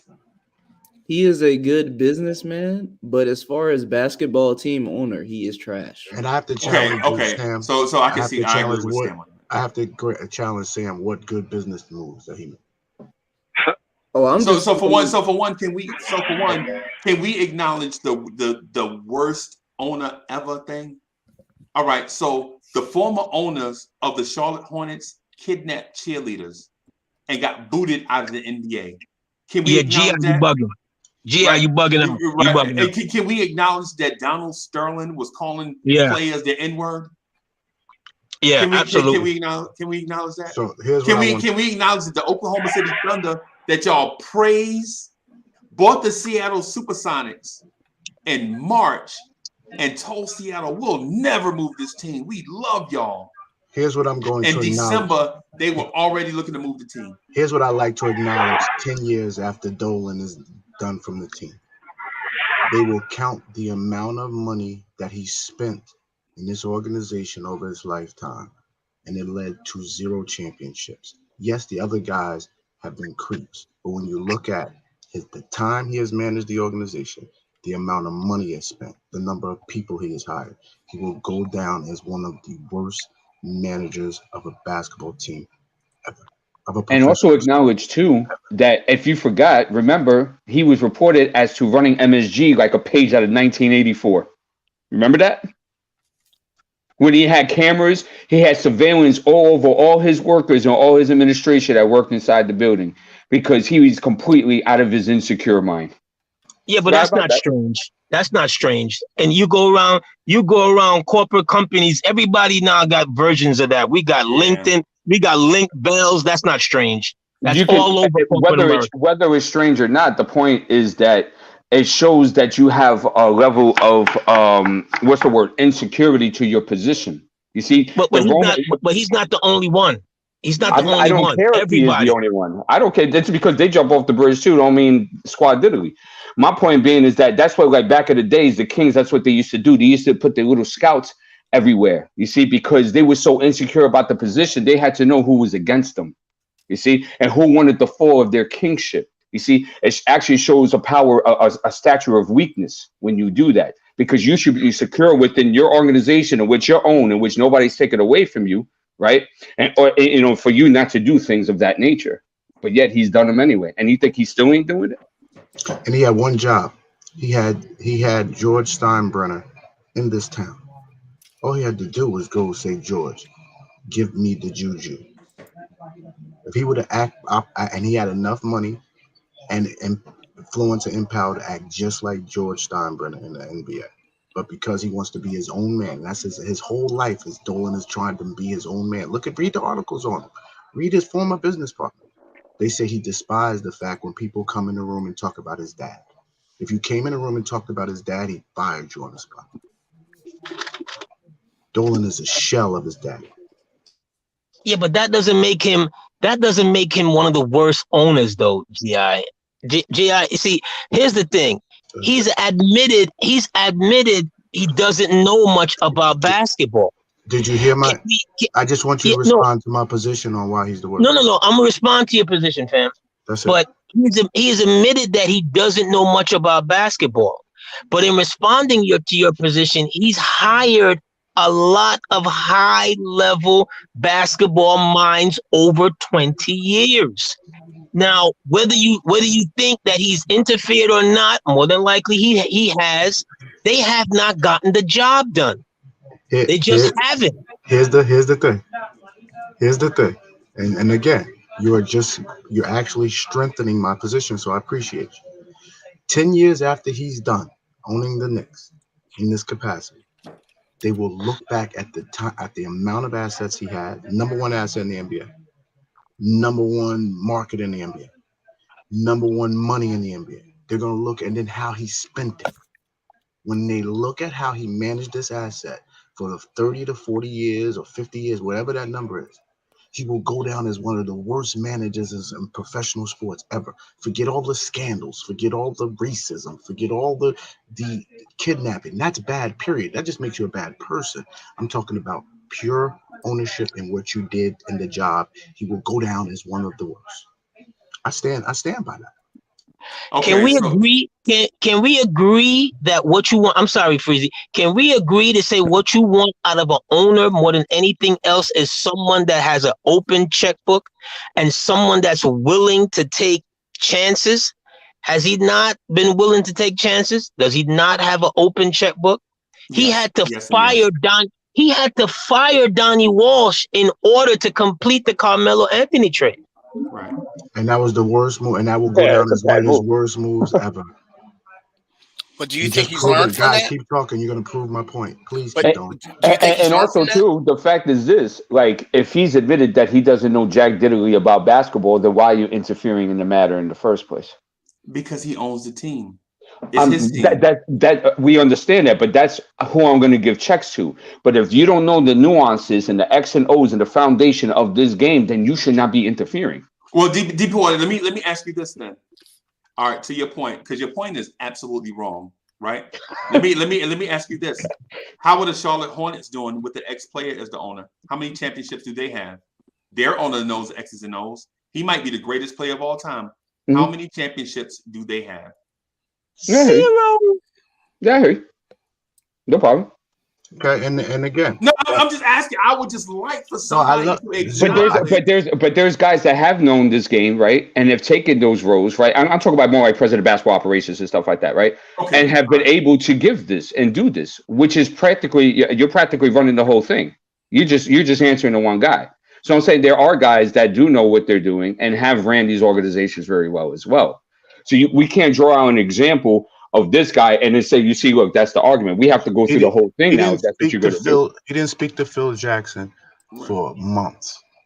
Right. Let Phil Jackson draft Frank Ntilikina, then he fired. Yep. I can go. I can do that. I'm here all week.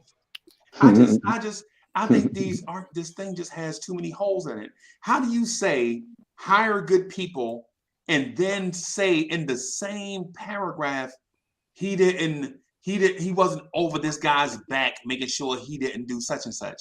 Let me tell you this, Freezy. No, this is what we're doing. He just hired a consultant, right? Okay. We'll give him credit for that. No, wait, hold on. No, we're going to give him full credit for that. Here's the point. He just hired a consultant, right? How long did it take him to do that? How long based on what? His tenure, bro. Two decades and 2 years. Right. Yeah, that's what I'm saying. So that's what I'm saying. I don't get it. I'm lost to the point. The point is that that's something that you needed within your organization for 22 years. You need somebody next to you, right, that has the basketball knowledge, right, that is a smart guy, that has ran organizations before in order to do these things for you, because there are certain areas of it in which you're not capable of doing. And you're also not capable of hiring those guys and stuff like that because you don't know. So that's what these rich guys do. You see, when they get into a new venture or business, they hire a consultant. And the consultant tells them, hey, look, listen, Ben, go this route because of X and Y and Z. Listen, invest it here. Don't wait for that. Because you see, they do all that. I find it hilarious that y'all tell me about what rich guys do, bro. I know I did. Trust. I know I have 30. I've been around them, Freezy. I have 30 years of experience with this, bro. Like I know, I know wealthy people. That's not. And my thing is, that's my escape. My preference is not to talk about wealthy people, right? My preference is to talk to people just, I'll talk to anybody. It don't matter what you are. Yeah, I'm burnt out by them personally. So, but my point is, the point that I'm getting at is this. You have to hire. And so here's the thing.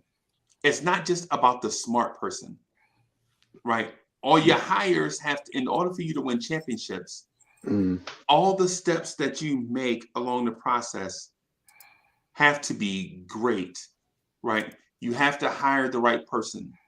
Who's the right person? You don't know until they get on the job. Of course. Right? You have to make sure your environment is right? Well, how do you know what type of environment until you get there? You can project like, I want this type of environment. Agreed. But then when you get it, it may not be what you thought it was going to be. Agreed. So you have to align all these things. You have to have all these things fall into place in order for you to contend, not even to win a championship, but to contend. All these things have to fall into place, right? Because people look at Mickey Arison, right? Like, oh man, the Miami Heat's culture is such and such and such. It was a disaster before Pat Riley. It was a disaster, right? And it's not like Pat Riley, it's not like he grabbed Pat Riley when Pat Riley was 25 years old.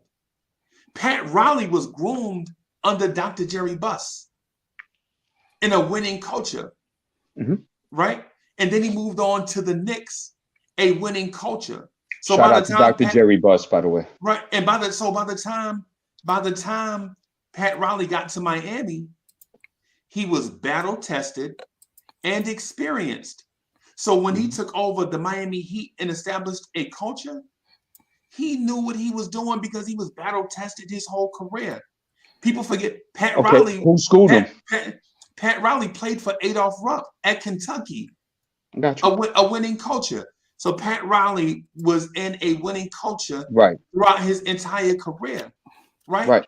So when you hire Leon Rose, did Leon Rose come from a winning culture? Nope.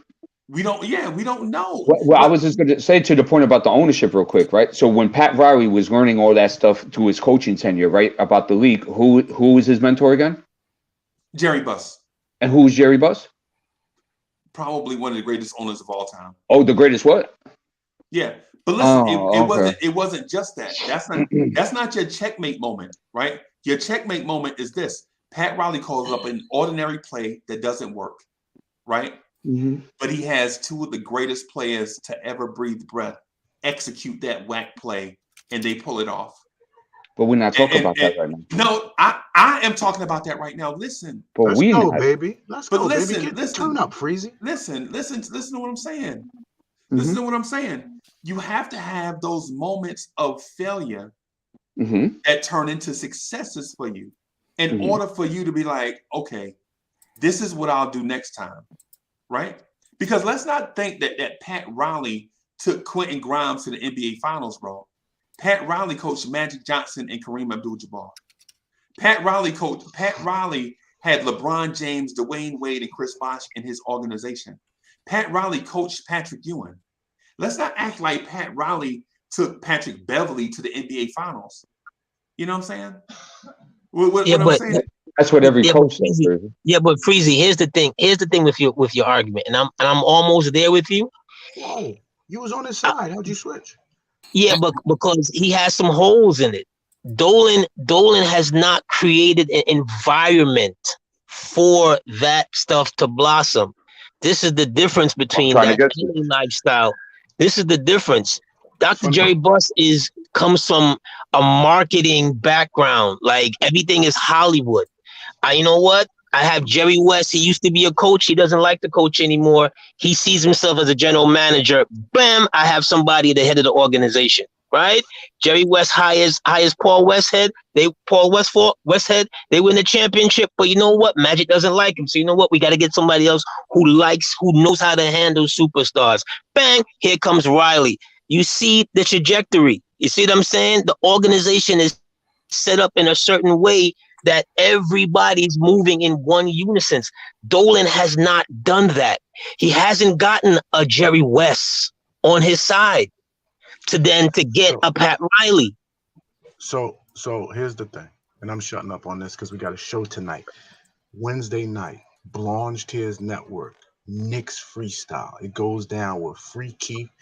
Created this thing. Freezy helped them curate it, and they invited a guy like Gi along for the ride. Appreciate you. Tell your man he's been hiding. I'm looking for him. Laying low. Tell him tell him to lay all the way low.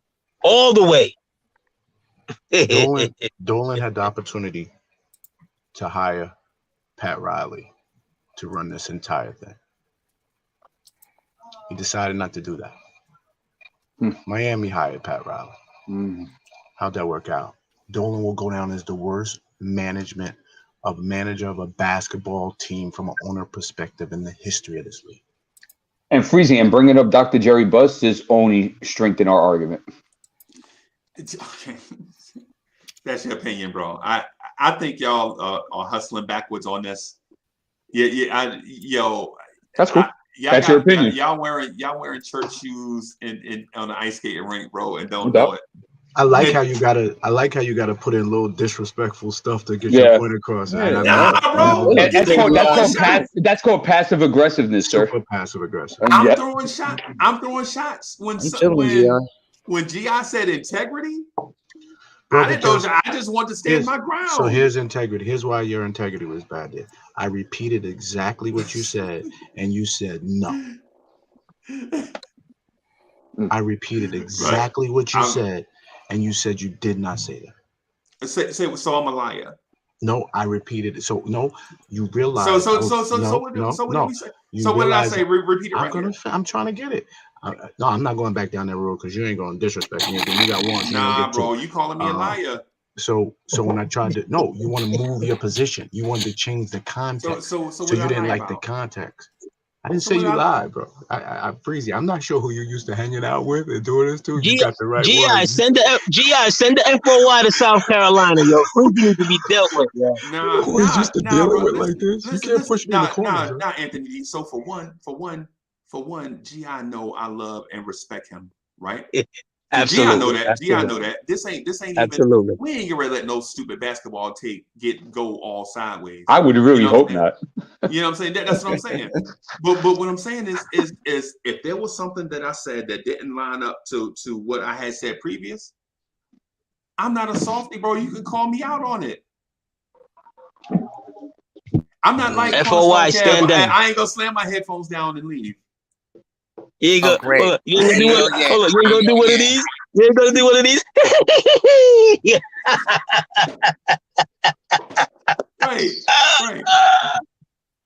Right. Now, and so all of this over me calling James Dolan smart. Well, you were trying to provoke some emotions, and you did just that, because that's what you do, Freezy. You like to throw the grenade in and run out. That's what you do. You just didn't say he was smart, Freezy. You were using that argument as a way to say that there's some type of what's the word I'm looking for? Right, some type of stature to what he's done for 22 years because of that. And that's where we push back. Not to the fact that we don't know whether he's smart or not. I didn't sit in the classroom with him. And then when I brought up the boardroom, you knew I was coming with a specific context right out the Wall Street Journal. Remember, when I started following Dolan, I've been a fan for 39 years this year. When I started following Dolan, there was no internet. So I had to pick up the Wall Street Journal in the morning to read about Dolan, because for years it became more about Dolan than the Knicks. And see, you get this platform, Freezy, and get to push the content for guys who don't know Dolan. But you got to remember, Dolan is a very big figure in New York City. Very big. Right. Except we live in an information age. And people get alerts to their phones every day.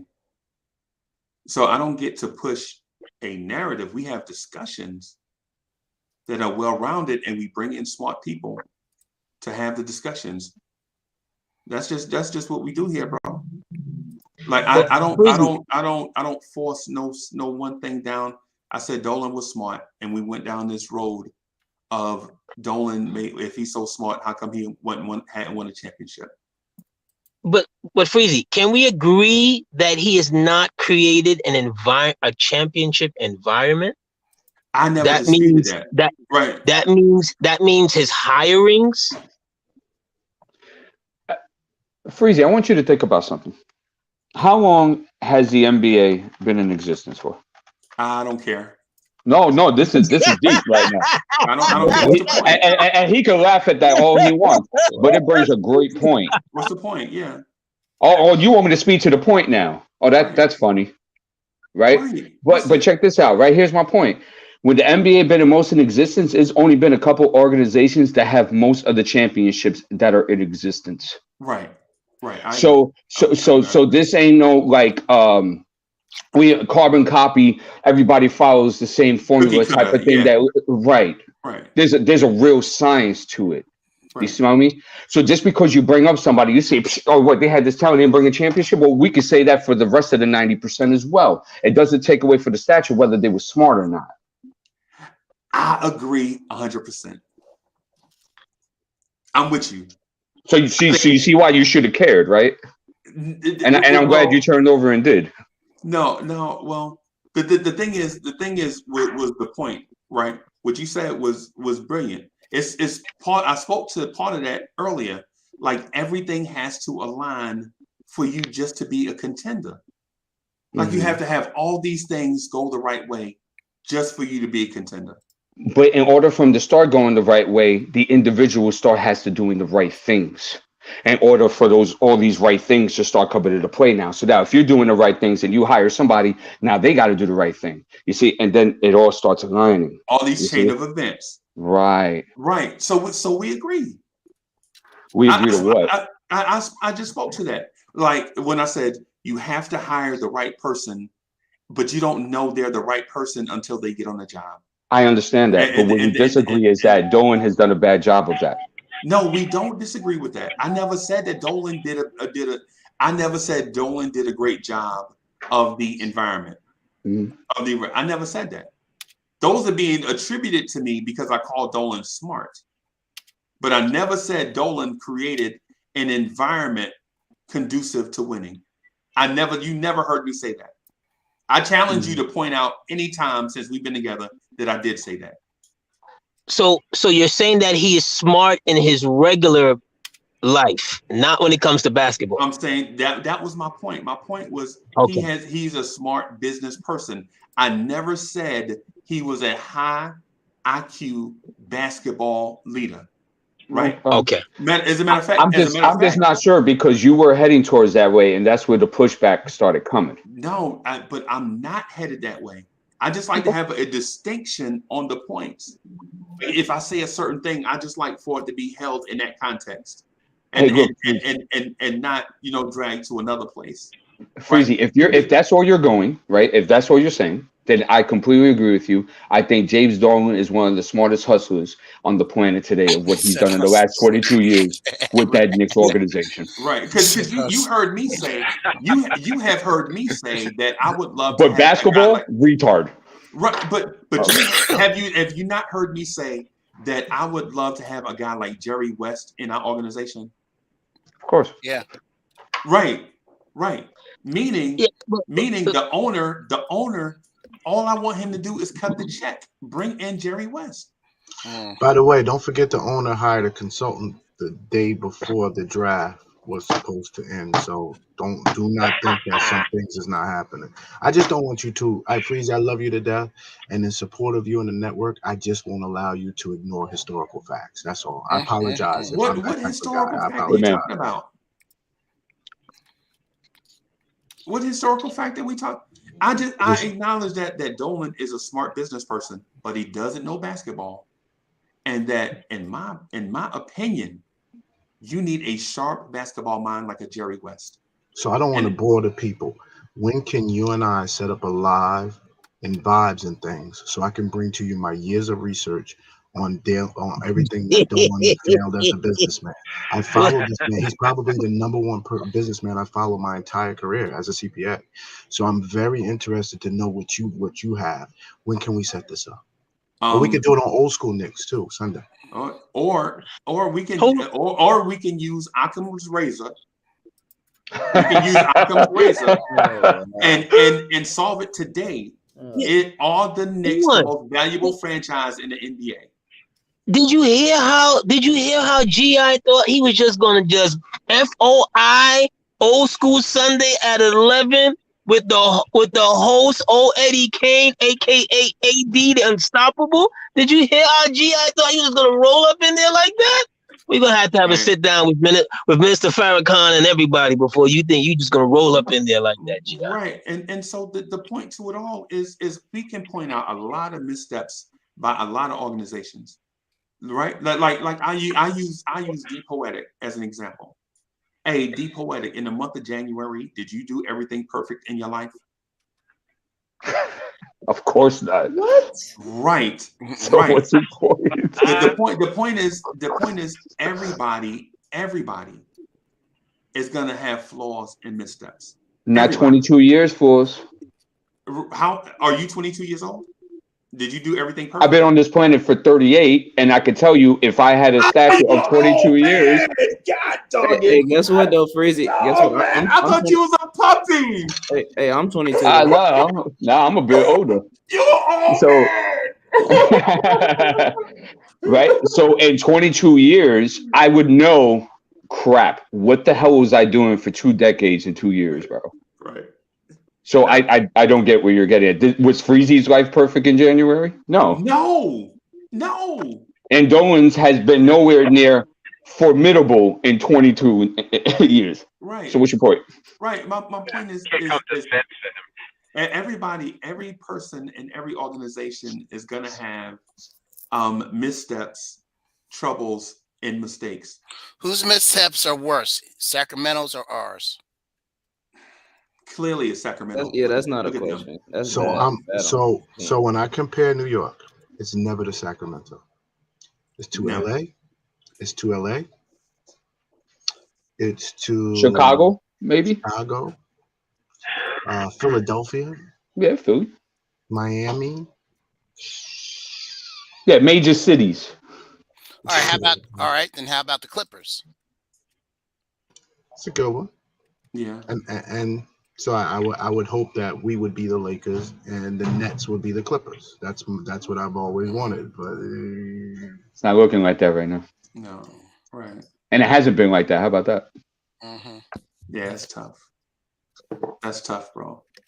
But the thing is the thing I was getting at with where the whole thing had kind of went on a separate path with. I believe Johnny Bryant is going to be the head coach of the Knicks at the start of next season. Thibs is going to because listen, Dolan is not going to allow. And so for one, Knicks PR is the GOAT, and I know that seems like a whatever, but you can't. No, you're right about that. But Dolan can't keep firing coaches every 2 years, and it's the reason why you absorb Thibs into the front office and keep him in the organization. Because if you fire him, you're going to pay him anyway. If you fire him, but I'm saying, first of all, don't sign him to 5-year contracts, and second of all, if he does do that and they're not the right guy for the job, what's the problem with it? With firing them every 2 or 3 years. If they're not the right guy for the job, what's the problem with it? Because the PR is going to take a different direction, and there's going to be a perception to him doing that. Who cares? They weren't the right guys for the job. Yeah, so I agree with you there. But most New Yorkers are not going to look at it like that. They'll be okay. They're still going to pay. They're still going to buy the merch. They're still going to buy the tickets. They're still going to support, and we're still going to be the most valued franchise. We're still going to be the most valued franchise of the league. Right. So, you just want to win. You just want to win. So who cares? I get it. But you get your coach, though, the Poetic. You get your coach. Thibs is not on the bench. So why is it an issue if he in the front office? Because there's levels to this. And if you want to go ahead and keep your young core and start instilling a culture within this new young future direction with a young coach, I give him his interim now and find out if he's really about it in these last 20 or 30 games. I don't wait till next year and it becomes a disaster halfway within the season. Yeah, disaster. That's also, as much as I love Thibs, Phil Jackson has scared me. I don't want a coach who's a bull on the court, who has a specific style of play in their mind, being in management. Because then they're going to push that on to the coach, the current coach, and they're going to give him the type of players to play his type of ball. That's why all the coaches failed under Phil Jackson. You were hired to run the triangle. You were hired because of your familiarity with him in the past. Yeah, not dictated in the front office. Right. Or teach it in your house somewhere with players coming through. Yeah, you could do that and charge them a nice $100,000 for that. And guys, Freezy, let me ask you something, Freezy, let me ask you something, guys. Okay. That Thibodeau to the front office, is this something that you would like to personally see? No. Yes. No. Because thank you. Because I'm here to tell you, the last time he was the head of an organization, Minnesota sucked. I see again. Yeah, no. My word was twisted. I heard you. No, I heard you this time, Freezy. I asked you a question. No. I asked you a question, and then I just confirmed what was factual. He never said he was going to be president of basketball operations, AD. And what he said was, you can't keep firing coaches and just pushing them out on the street and paying them. So he said, because of that, Dolan's going to recognize I can't fire and pay another coach. So let me get him. He's gonna recognize what after the 7 or 8 that he's been firing and paying. Come on, stop that, Freezy. Stop that. You being ridiculous right now. You gotta let stop that, Freezy. He's gonna all of a sudden now. He's gonna all of a sudden now become a cheapskate and recognize that he can't keep firing guys and trying to absorb them into the organization after it's no longer there. It wasn't about cheap. It was about relationships and not looking like a scumbag for hiring people and dumping them. He's had a relationship. He's had a relationship with CAA going back over 20 years. Who cares? But that's not, bro, that's not Freezy, what I'm saying. what do you call that then? But what do you call that then? If Thibs he's gone by the end of the year, and it's still a firing. It's basically a firing, even though you say you're moving him up to a different area of the organization, giving him a job title. It's still a firing. Right, but it's a soft removal. Yeah. Right. Oh my God. Okay. Right. Oh my where would you put him? Where would you put him, Freezy, if you were Dolan and you wanted to make that move? Like where would you put him? Yes, he's head of the scouting department. That's where he is. Yeah. No, Head seriously, of beer Freezy. and soda operations. No, seriously, Freezy. Like if you feel like that's the plan, right? And you feel whether you want it or not, that's the direction they're going, right? Right. Where would you feel will be the best office job for Tom Thibodeau for this New York organization? So like we were trying to get to about an hour ago when we tried to go down this road, the thing is you don't, in my opinion, and this is just my opinion, you don't give him a major role in the front office, right? He consults and assists, right? With your brand new head coach and with your brand new team president, right? But you give them some title like they gave Allen Houston, right? Assistant VP of such and such and such, right? I've been in these scenarios, bro, where one brother is the smart brother and maybe he's the youngest. The older brother spent money unwisely. He don't have a grasp of the business, but the father wants the two brothers to stay in the business together. So they give the older brother, who all he wants to do is spend bread. His mind is not on business. They give him a title like VP of such and such and such. So that he can still be a part of the family. And that's what you do. So before that, we got 100. It's for the show. Hold on a second. We got 177 watching. We only have 80 likes, guys. Let's get this to 100 in the next 10 minutes, please. Go ahead, Joe. Like and subscribe. I'm about to fire carry Freezy as usual. Freezy, what you just described is what they've done with Mills on 2 different occasions. Okay, right? Do you know what the definition of insanity is? Is to continue doing the same thing, Freezy. When you bring in a new regime, Freezy, right? Like when they brought in Phil Jackson, all of a sudden the owner is telling you, you've got to keep Mills. They've got to stop this kind of practices. You understand what I'm saying? You have to clear house. I don't want Tom Thibodeau there. He shouldn't want Tom Thibodeau in anything outside of being the pasta maker. Right. You understand? You gotta cut this out, man. So for one thing, for 2 things. So for one, what you want may not be what Dolan wants, right? And two, the definition of insanity is the state of being seriously mentally ill, madness. That's the definition of insanity. So if we're gonna come to the table with our stuff, bring your stuff. We gotta tighten up. We gotta be sharper on that. Uncle Freeze, you mentioned just one second, D'Angelo. Freeze, you mentioned that not according to Freud. You mentioned that he would do something else within the organization. My pushback to that would be, he wants to coach. That's all he wants to do is coach. That's all, that's really all he wants to do. So I really can't see. Do you know that's all he wants to do? Yes. Yeah. It's in his, all he does. I mean, it's been documented that all he does is drink, sleep, coaching. That's all he does. Right. That's all he does. You think Dolan's worried about looking like, you think Dolan's really worried about looking like a scumbag? Really? No, he know. We gotta do the Dolan file. This was a great conversation this morning because young Knicks fans got to see, the things that they knew the last couple of years.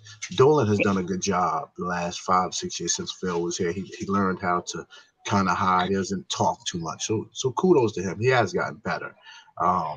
Yes, he has Freezy drinking the Kool-Aid. Yes, absolutely. Fans, you was about to take some too, AD. Don't be so quick there. You have some sense. I say don't get it twisted. So they need I'll have to hear us. I'll have mine with ice. Thank you very much. Fans have been hearing us, and y'all have a Knicks one-on-one where y'all do the history, Knicks old school, and one-on-one touches all topics. You see how I'm plugging all the shit, the network freeze. You see how I roll, yo. But the young fans, they need to hear the history of Dolan. He's part of the reason on why we got here. Now, I'm with everybody else. I want a championship. I don't want to sit here and root against Dolan. That's not what I'm trying to do. But if it don't get right, it is what it is. But the young fans should know that we have an owner that used to be like Jerry Jones. He used to be. He absolutely used to be.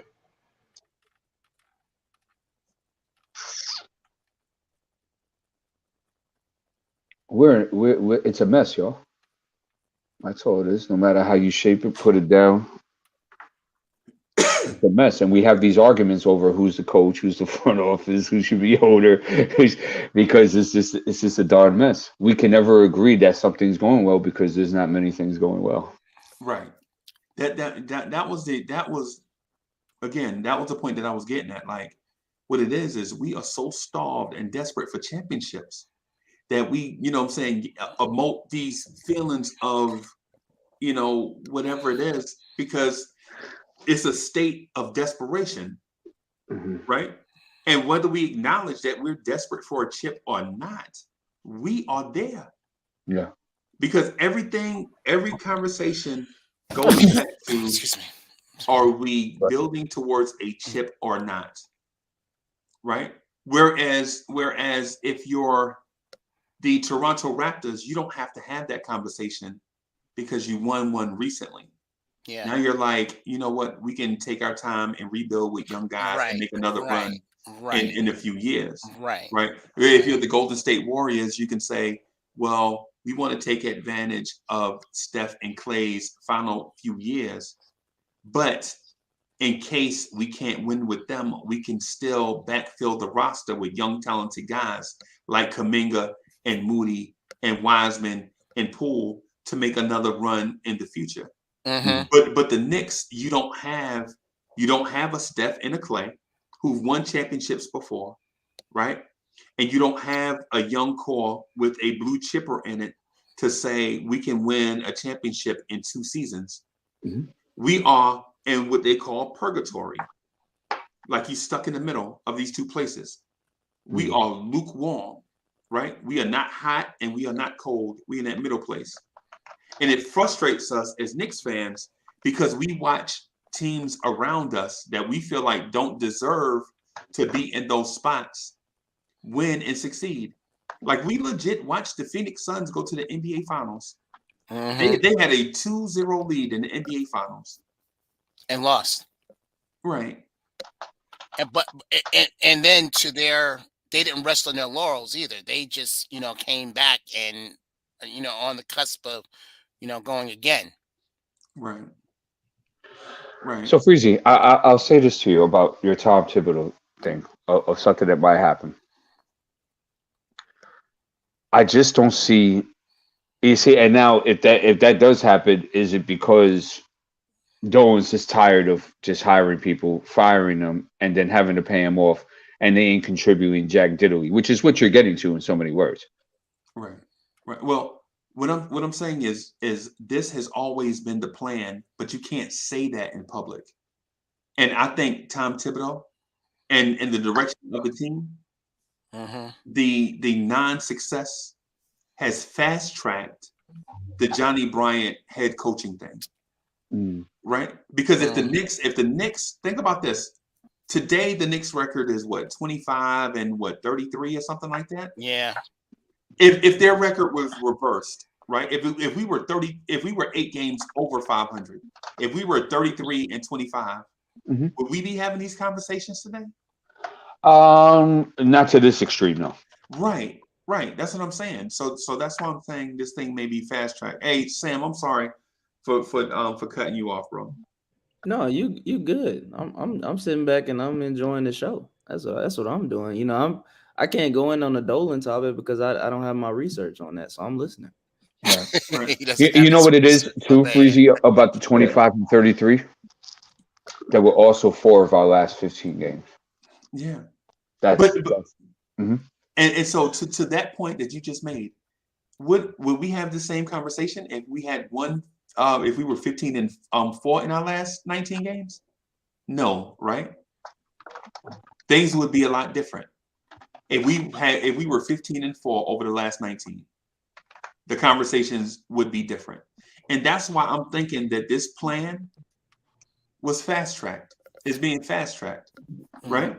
I just don't think that there's a plan. Oh my God. How much is Johnny Bryant getting paid? Oh, let me see. Yeah, let's analyze that. Oh my God. Ooh, Lord have mercy.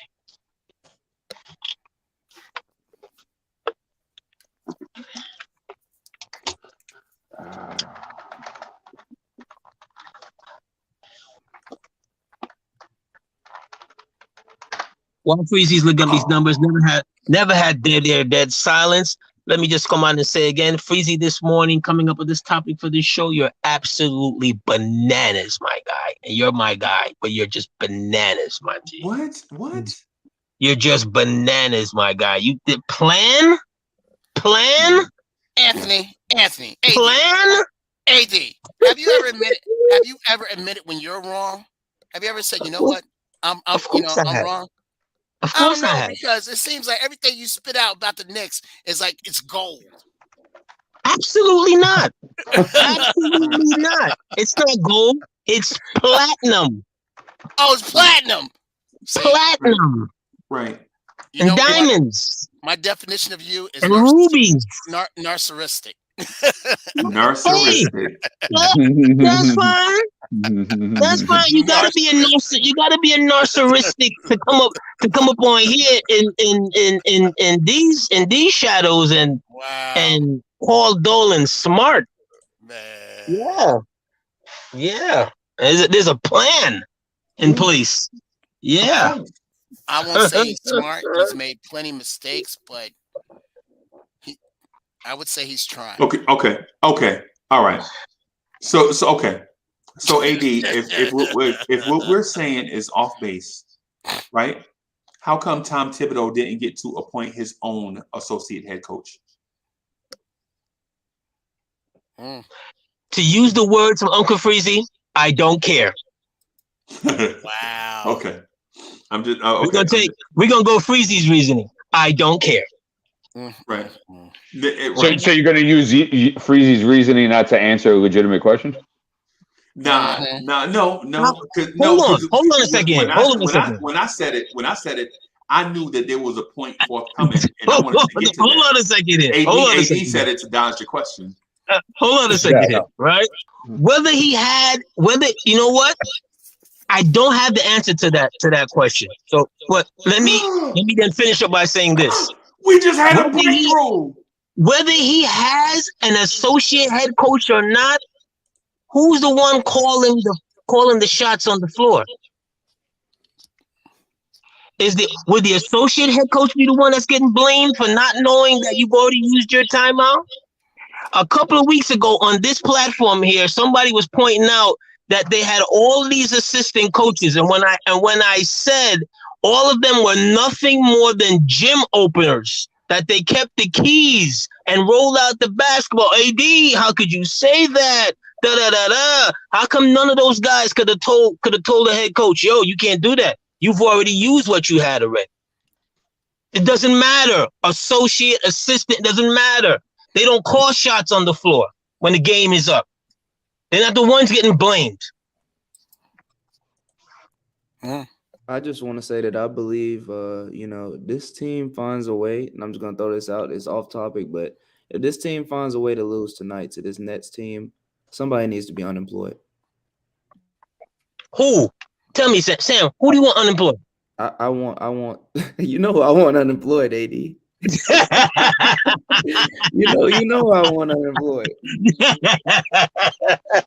I just had to throw that in there. I can't find how much Johnny Bryant's making. I would say, I was looking too, man. I would assume that because he's an associate head coach, I would probably not give it more than $1 million. I hear what you're saying, Sam, and I was thinking somewhere along those lines as well. 300,000 possibly to $1 million in that range. But I wanted a specific number. Yeah, I don't know. I was trying to. I got you. Well, I got you. Let me see. I might have something here. Okay, those are just the players. Yeah, they keep giving me player salary. It's kind of hard to find it. You just have to look at the range of what people in his position are making. And try. I guess you could do that as well. That's why I said I'd assume probably around 300,000 to $1 million. If he's making over $1 million, then he's being overpaid. I heard a couple times the broadcast team referenced Johnny Paid. Oh my gosh, Johnny Bryant is the highest paid associate head coach in the NBA, or one of them. Yeah. Sam, who was recruiting him last year? Johnny Bryant. Who was recruiting him last year? What do you mean? College-wise, who was recruiting him? I don't. Probably Utah. Yeah, I was about to say Utah for him. Mike Woodson was Indiana, and then we already know about Kenny Payne. Okay. And Kenny Payne was a Chicago school. What's the Chicago school? Marquette. Okay. Marquette was looking at Kenny Payne. And I'm going to assume that the salary that he would be paid if he had went to Utah would be higher than what he would be getting here. Correct? Well, you would think because it's an upgrade. He got promoted. Yeah. Okay. All right. By the way, since go ahead. I was just gonna say, not to toot my own horn, but since we just mentioned Marquette, I know you guys know I'm on the school track or whatever. I did just get accepted to their law school like last week. Congratulations, bro! Son of a gun, man! Man, you in for greater things, man. Yeah, congratulations, bro. Yeah, absolutely. Maybe you might be the GM of the Knicks someday. You know, I got a ways to go. Hey, man. Hey. Yeah, man. Hey, man, they look for you, young puppies too, bro. Yeah, absolutely. Congratulations, bro.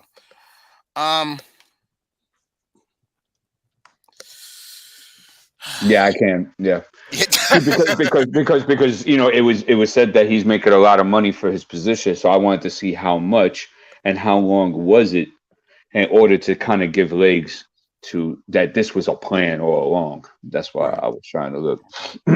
Right, and so this is just a thought. So for the record, I want everybody to understand that this is just a thought. I'm not saying that this is gospel. Yeah. This is me doing detective work.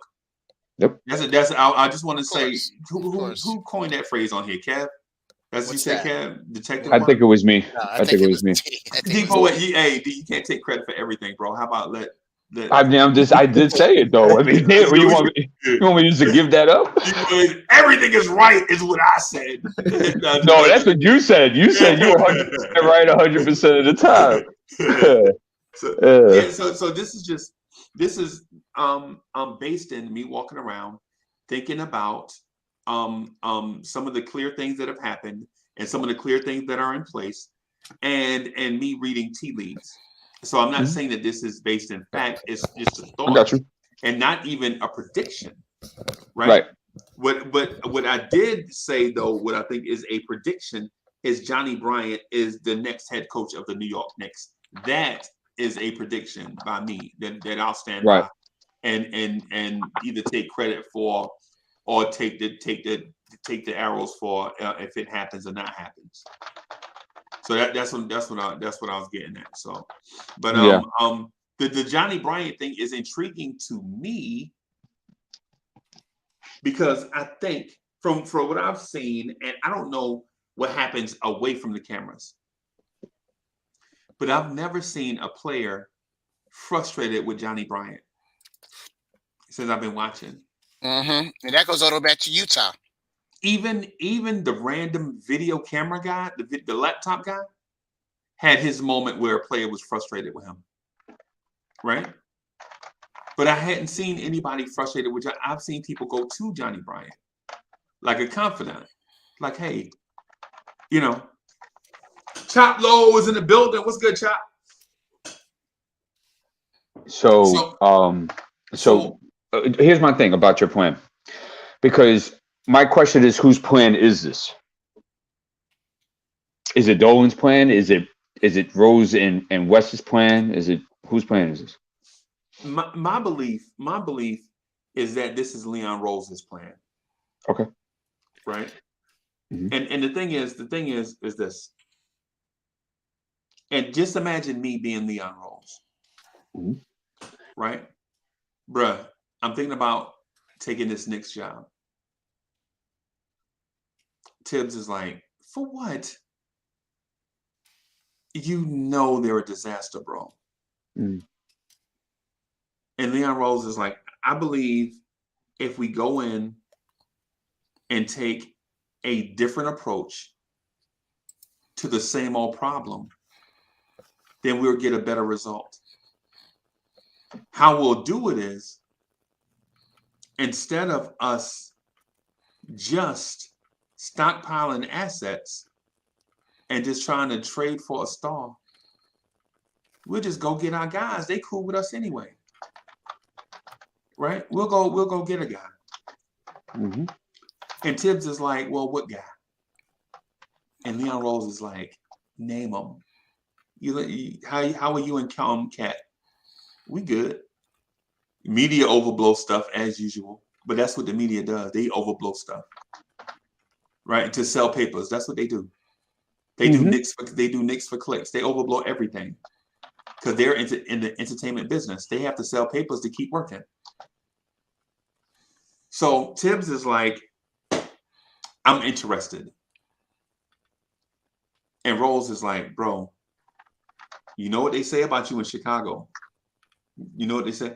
Like, nah, man, it ain't the same thing, man. I've been going around to these organizations, man. I've been hanging out with Kerr and them fellas and Pop and them guys, man, and trying to add some stuff to my bag.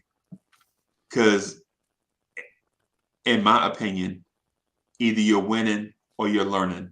Mm-hmm. Right? And so, Kev. Yes. Rose is like this. Well, listen, bro, you know we not spring chickens no more. Right? Mm-hmm. Like, yeah, I know we ain't spring. This might be our last gig. This might be our last hurrah if I take this job. Right? Mm-hmm. This might be our last hurrah. So we gotta go out with guns blazing. Right? So Thibs is like, yeah, I know. And so then Leon Rose says, hey man, listen, these are the people I have in place, blah, blah, blah, blah. Right? Right? Mm-hmm. And Thibs is like, well, what are you gonna do for a coach? Well, as soon as I got the job, resumes start flying in from all over the place. Mm-hmm. Mm-hmm. And so what we want to do is establish a baseline. Because I got in here and these dudes were all over the place. There's no baseline. There's no identity to this franchise. This franchise has no identity. Mm-hmm. Right? And so what do we do with that? Well, Thibs is like, well, I ain't taking a job if Randall is the guy. Right? I need a point guard. That's gonna be my guy. That's gonna be my leader. So who do you like? Well, you know who I like at point guard. You know who I like. Come on, bro. You know who I want off rip. You know who I want my leader to be. Right? So Rose is saying to Thibs, like, and well, if you don't like Randall and you want your guy, I tell you what. Let's get a Randall replacement. All right, let's get a replacement for Randall. See what we can get for Randall in the open market. Right? And I'll see what we can do about D Rose. But we ain't gonna overpay for him because he old. He old. We ain't gonna overpay for him. And so you fast forward to the playoff scenario, right? Mm-hmm. Just fast forward all that stuff, man. Quickly drafted, blah, blah, blah, all them things. You fast forward to the Knicks losing the playoffs. and the New York media is killing Thibs. Leon Rose goes to Thibs and is like, hey man, don't worry about this storm. This storm will blow over once they recognize the fact that we made the playoffs in our first year. Once they recognize the fact that we made the playoffs in our first full go at this thing will blow over. Mm-hmm. And that's where I think we at, Cap. I think Leon Rose went to Thibs and was like, yo, Johnny Bryant is going to be, I'm putting Johnny Bryant on the bench just in case, you know what I'm saying, we have to make this thing. And then what we'll do is pull you up here with us. And that is Thibs' motivation, part of Thibs' motivation for not only taking the job, but enduring a lot of this BS that comes with being the head coach of the New York Knicks. Okay. I got you. I mean, you know, it's a great story. But, you know, I will keep in mind, Freezy, and I don't do this to be a jerk. I just do this just to keep things into perspective. You are the same guy that did say that this is a completely incompetent front office. Oh, yeah. So my question to you is that if they are completely incompetent that way, would you give them this much credit as to making a plan that has this type of intricacies and contingencies and stuff like that? And think over a 3 to 5 year plan like you're suggesting? So, okay. So you have the two things, you're putting two things as one. You're putting these dudes' career paths and goals and operating the Knicks in the same thing. Because one controls the other doesn't mean the two things are the same, right? What I'm saying is them having a plan on what Thibs is going to be as the coach is different from them getting on the phone with another NBA franchise or drafting. You know what I'm saying? Those two things are. So you feel like they could be competent with the plan, but as necessarily as running an organization in and out, you feel they're incompetent in that sense. And they feel that way too. That's why they brought in the other dude. Did they or James? Whoever. Well, that's important. Because if they did it, then they admitted that they've been doing stuff wrong and they're not knowledgeable enough. But if James did it, that means yeah, right. Or if James did it, he was like, "What the hell are y'all doing here? Do I really have to do this and bring this in?" See, so it does matter who brought him in. So to that point, I would rather put a pin in that until we get more details. Okay. Right. Because if we found out Dolan did it, we have a month full of shows. Right. But if they did it, then we probably have like 3 or 4 days full of intense shows to talk about what they did. Right. I got you. So instead of me speaking to something I don't know, what I would rather do is just hold off until we get more details. I'd rather keep digging. I'll tell you this about it's important. Right. I just don't know. I got you. And none of us know, right? And that's why we're kind of here just try to put the pieces together, right? And see what makes sense, right? But Rosas, I'll tell you right now, Rosas is a cowboy. Rosas is that dude on the Wild Bull, drunk as hell, 12 o'clock at night to go ahead and press 3 or 4 young ladies from the local college. Right. That's who Rosas is. Right. So he's not playing around. Whether I think he's adequate for the job and whether the point is that he's not going to go there and keep his mouth shut. If you give him a certain power, he's going to fully use that power to the fullest extent, is what I'm trying to tell you. Right. Yeah. Okay. I think Thibs is that guy too. Not cowboy style now, but I can't see Thibs being the guy that's going to be in these positions and not express his opinion. Yeah. No, of course I hear you. But I think Rosas and Thibs are on 2 different stratospheres when it comes to big picture running organizations and stuff like that. I don't think they're in the same league concerning that. They're not at all. Right. So what I'm saying, my point is this, Freezy. All this talk we're having right now, Rosas might just do some crazy. That's what I'm saying. Crazy power suggestion that James will be like, yo, you know what? You're right. And then all of a sudden, the whole thing looks completely different next year. Exactly. So is Rosa Jeez. Hey guys, real quick, I gotta get off. I just want you to know I love y'all. And Kev, did you like Shang-Chi? Of course. Of course. I spoke with a dude. Yeah. I spoke with some guys last night about the Doctor Strange Multiverse of Madness trailer. Yeah, bro, we're gonna have to chop it up. We gotta chop it up. I wish I was Doctor Strange so I could take that bow tie of Mr. GI and I could no, he's not listening, so he's not listening. All right, guys, take care. I love y'all. All right. All right. Oh no, there he is. There he is. What are you gonna say, man? I know you're gonna say something for him. What happened? What did he say? I had headphones on. I said I wish I was Doctor Strange so I could take that bow tie of yours and just straight me. No, I got it. I pissed off the owner of the network today, so I'm probably gonna get my pay. He will be okay, Gi. He's got thick skin. He'll be fine. Yeah. All right, guys, take care. Love y'all. All right. GI, they good because according to Freezy, they got a plan. No, even better. No, according to Freezy, Dolan's plan is better than the people he hired's plan. I mean, he got this all figured out. So I think I may have overstated this litany of conversation pieces, because when I mentioned that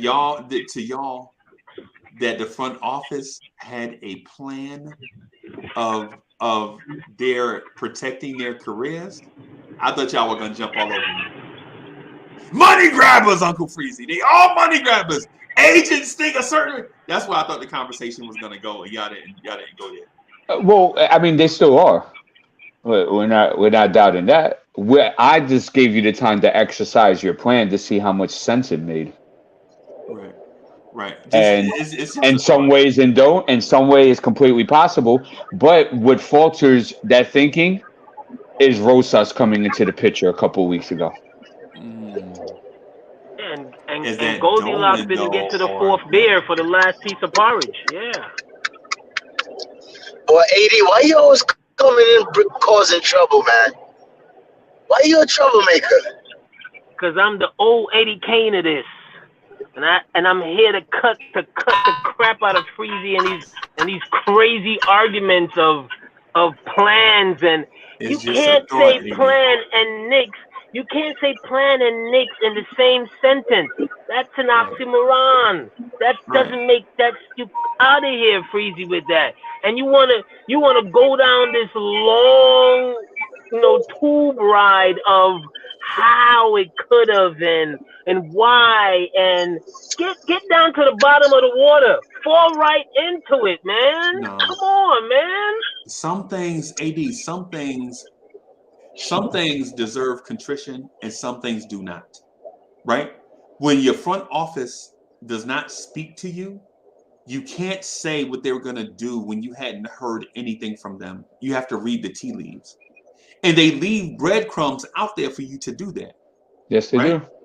Right? You can't just use Occam's razor everywhere. That's not what it's meant for. You know what I'm saying?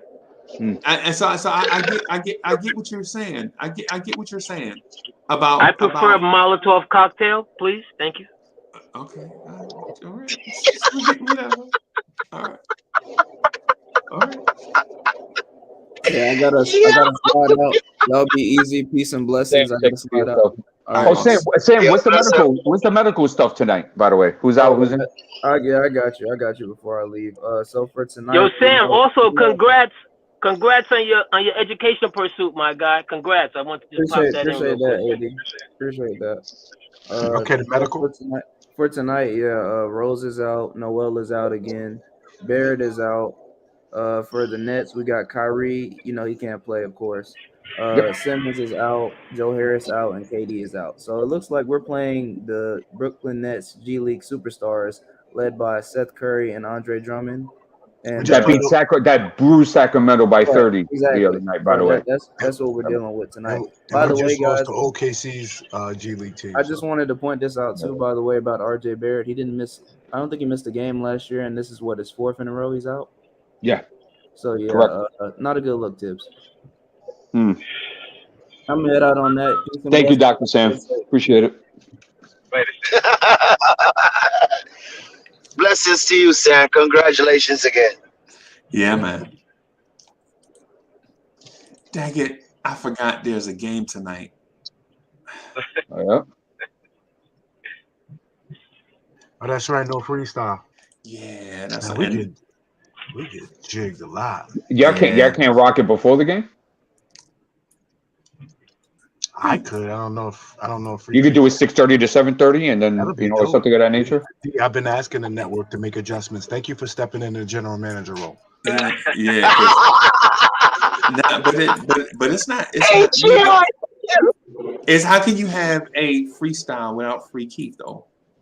You know what I'm saying? No, you gotta have free key. Yeah. But you didn't even ask him. I talked about it. He said later is. Not just that. I know, but I did ask in the beginning of the season, what are we doing Wednesdays when there's Knicks games? And you two didn't figure that out yet, but D solved it in like 5 seconds. See, that's Dolan versus hiring. roll size. No, hell no. Hell no. I'm good. I don't need that comparison. Because if it were me. Oh, no. Freezy was Dolan in the no decision making. D was the hiring the network people. That's it. Yeah. Oh Lord. If it were me, bro, I'd do Knicks freestyle every day. Yeah, know me. You know what I'm saying? But I can't tell people to stop that. Every day. It had to be done every day. It would be the morning drive. Stop that. Oh no, it won't be the the morning drive is the I know that's just some lame asset. Why you even got that? I don't even know why you run that. Do you run commercials for that show? That's crazy. I don't even know. Yeah.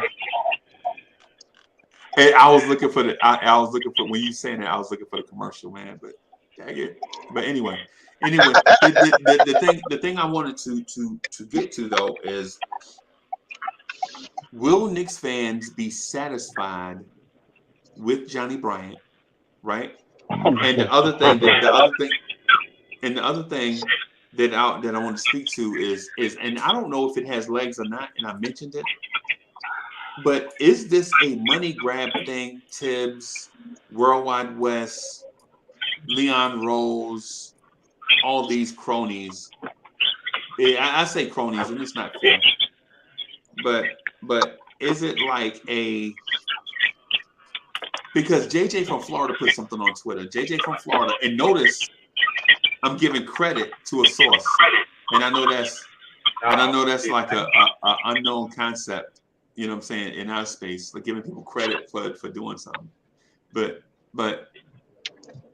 he said, man, Leon Rose made $38 million in 2019, like before he took the Knicks job. So why did he take the Knicks job, knowing that he would probably make less money?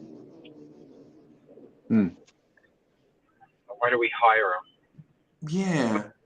Y'all don't find that to be interesting? Like, why would you go from 38 to 5? What's the motivation for that?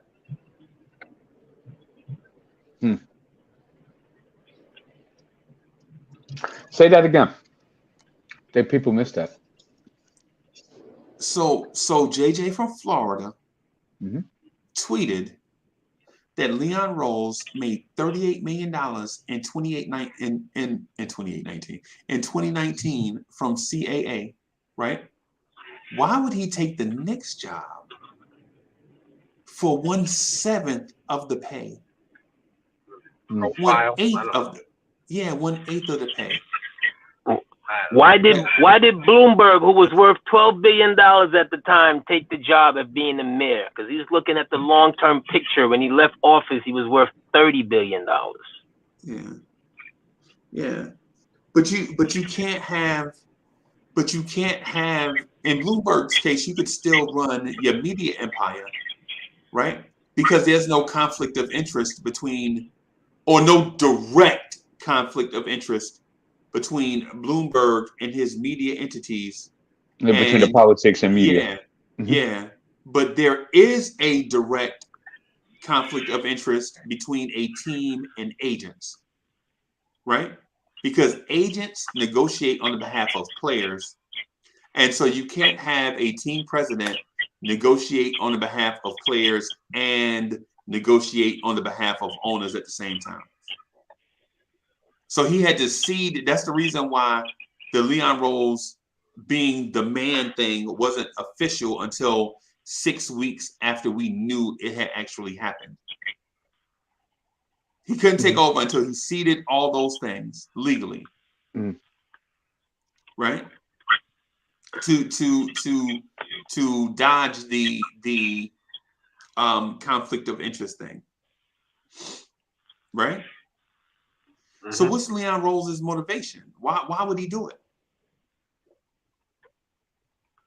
I know you're not about to say what you're about to say, Freezy. No, I'm not. No, I asked a question. It's a question.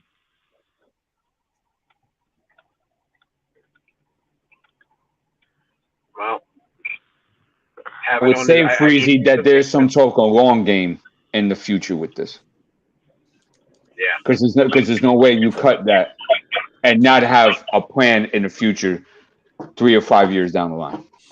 Somebody help me understand that, because I don't understand how. And I'm saying this and I'm being earnest. This is not a trick question.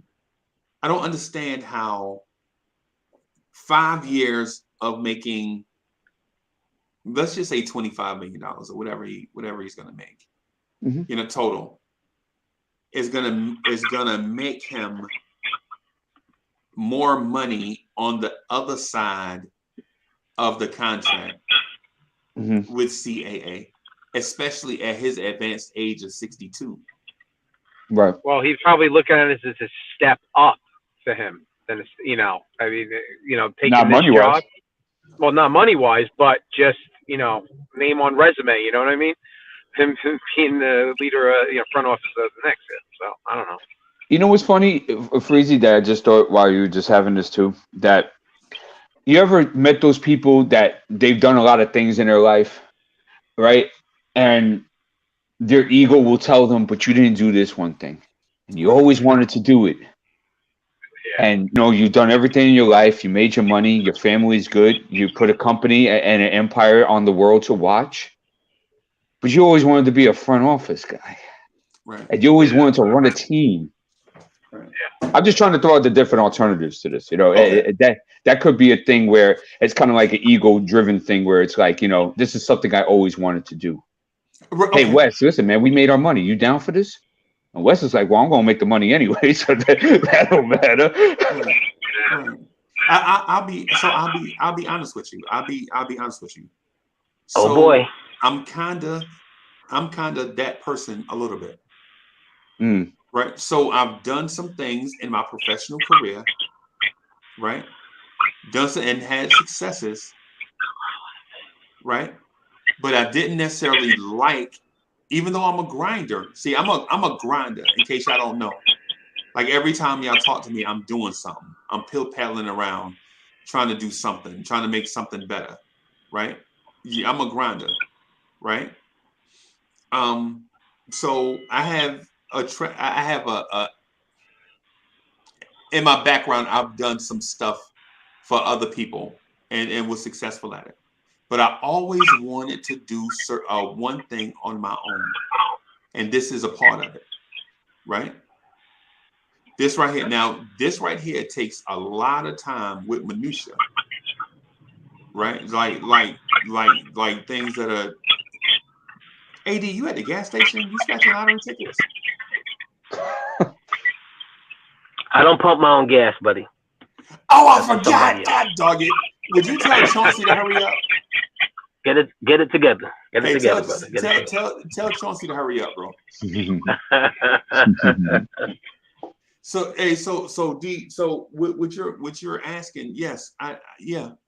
Do you think that's a possible alternative? I I do. No, not for him specifically, but I do understand your question is what I'm getting. Right. Gotcha. So far as Leon Rose's motivations, I don't know specifically. That's why I asked the question, but I do understand the question that you asked. Yeah, I mean, we're trying to narrow it down as best as we can. Right. With our limited resources.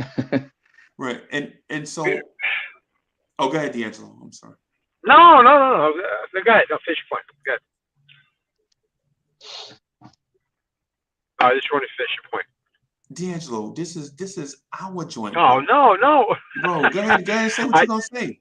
No. Okay. Well, no, I was just to say we don't even know this guy, this guy's personality. We don't even know what kind of a person he is. He doesn't get in front of, like, even Mills got up in front of as dopey as he sounded, in front of, press conferences. This guy doesn't even hold any sort of press conferences. Nothing. We don't know what kind of person this guy is. We don't know nothing. He just hides. I mean, it would be nice to even know what kind of president we have or whatever that was in charge of here. Or whatever he's doing. We just don't know this guy at all. Right. And I think we got a totally inexperienced guy in this role. I just feel that, but that's all I was gonna say. It's not much, but okay. Yeah. But D'Angelo, we could break it down into several subcategories and say, well, either he's incompetent, there's a plan, fulfilling a childhood fetish. You see, does know what you know what I'm saying? Like, we can break that down to these subcategories and then decide where are we going with this. Gotcha. Or it could be a favor. Mm. It could be a favor to a guy that you've known for 20 plus years. Tommy? Tommy favors? I feel you. So and like I know. So for instance, so I know this guy. He sells cars, right? A dude from Kansas City named Mac. Mac, if you're watching, don't jump in the chat, right? So he did a favor to a guy we both know, who was an asset manager. What he did was and I ain't gonna get into the deep details of it, right? But basically, the asset manager set up retirement plans for those that would invest in it. Give me such and such. I'm going to take a percentage and I'll invest. And then you'll get, such and such every month. Plus, this is what you'll get at the end of the year. He asked Matt to come in and do him a solid because he needed somebody to drum up business, right? When we go to these conferences, when Uncle Freezy can reach these people, on a certain level. Like Uncle Freezy gets in front of these people and Uncle Freezy gets us a bunch of business, right? We need somebody else to be on the other side of the country doing other stuff so that we can drum up business, so that we can grow this small business into my personal retirement thing. Mac was like, but I already got 2 dealerships. What do I need with this? I'm good. He's like, do this as a favor for your friend. So Mac sells his dealerships, right? Sells his dealerships and he comes work for the company. He does it as a favor. His friend pays him like 20% more than he would make with his dealerships, right? Mm-hmm. He was like, whatever you made at your dealerships, I'll pay you 20% more than that because you're looking out for me. So I'll look out for you, right? So Mac says, so I'm going to do this for 3 years. But at the end of 36 months, I'm going back to the thing that I do best, right? And they shook hands and agreed. I saw this with my own eyes, right? Matt comes over. He helps grow the business. At the end of 36 months, my man is like, c'est la vie. He goes back, buys his, buys some new joints. My man, as a favor to Mac, another favor, helps Mac get more dealerships. And now Mac is doing his thing. And they are still friends. Right. Now let me ask you a question, right? What is Leon Rose's position with CAA before he took the Knicks job? I think he was the president of CAA. Okay, good. Right. So just because he came into this Knicks organization still does not mean that he's not reaping the benefits of CAA. Would that be correct? I'm sorry, say that one more time. I said that with him taking the front office position with the Knicks does not take away from what he still could be gaining from CAA, correct? I don't know. I don't know how that would. That's why I'm perplexed. Doesn't he have family that's involved in it? Yeah. Okay, then. So he ain't. I don't think he's really losing out that, ain't he? If anything, he might be gaining. It might not be that 38 mil, but it could be other, sub variables to this that he wanted to build, and this was a good move for that. So okay. So financially, he is still invested, but he doesn't make day-to-day decisions for the company. I still think that might be a conflict of interest, though. Not if you're not the president. But what if you're benefiting from both sides? You're benefiting from the owners and benefiting from the players. No, he had to divest. He had to divest all his shares and holdings in that organization for him to take this position in the NBA. Okay, that's what I thought. Which is the same thing LeBron James had to do with Clutch Sports. Yeah. So Freezy, let me ask you a question, sir. Okay. Along your storyline there of doing this for the friend, right? You think that and I'm asking you now, you think that it would be a possibility that Leon Rose would come and take on all of this agita that comes with this job, that comes with the media, that comes with shows like this 24/7 for the love of friendship?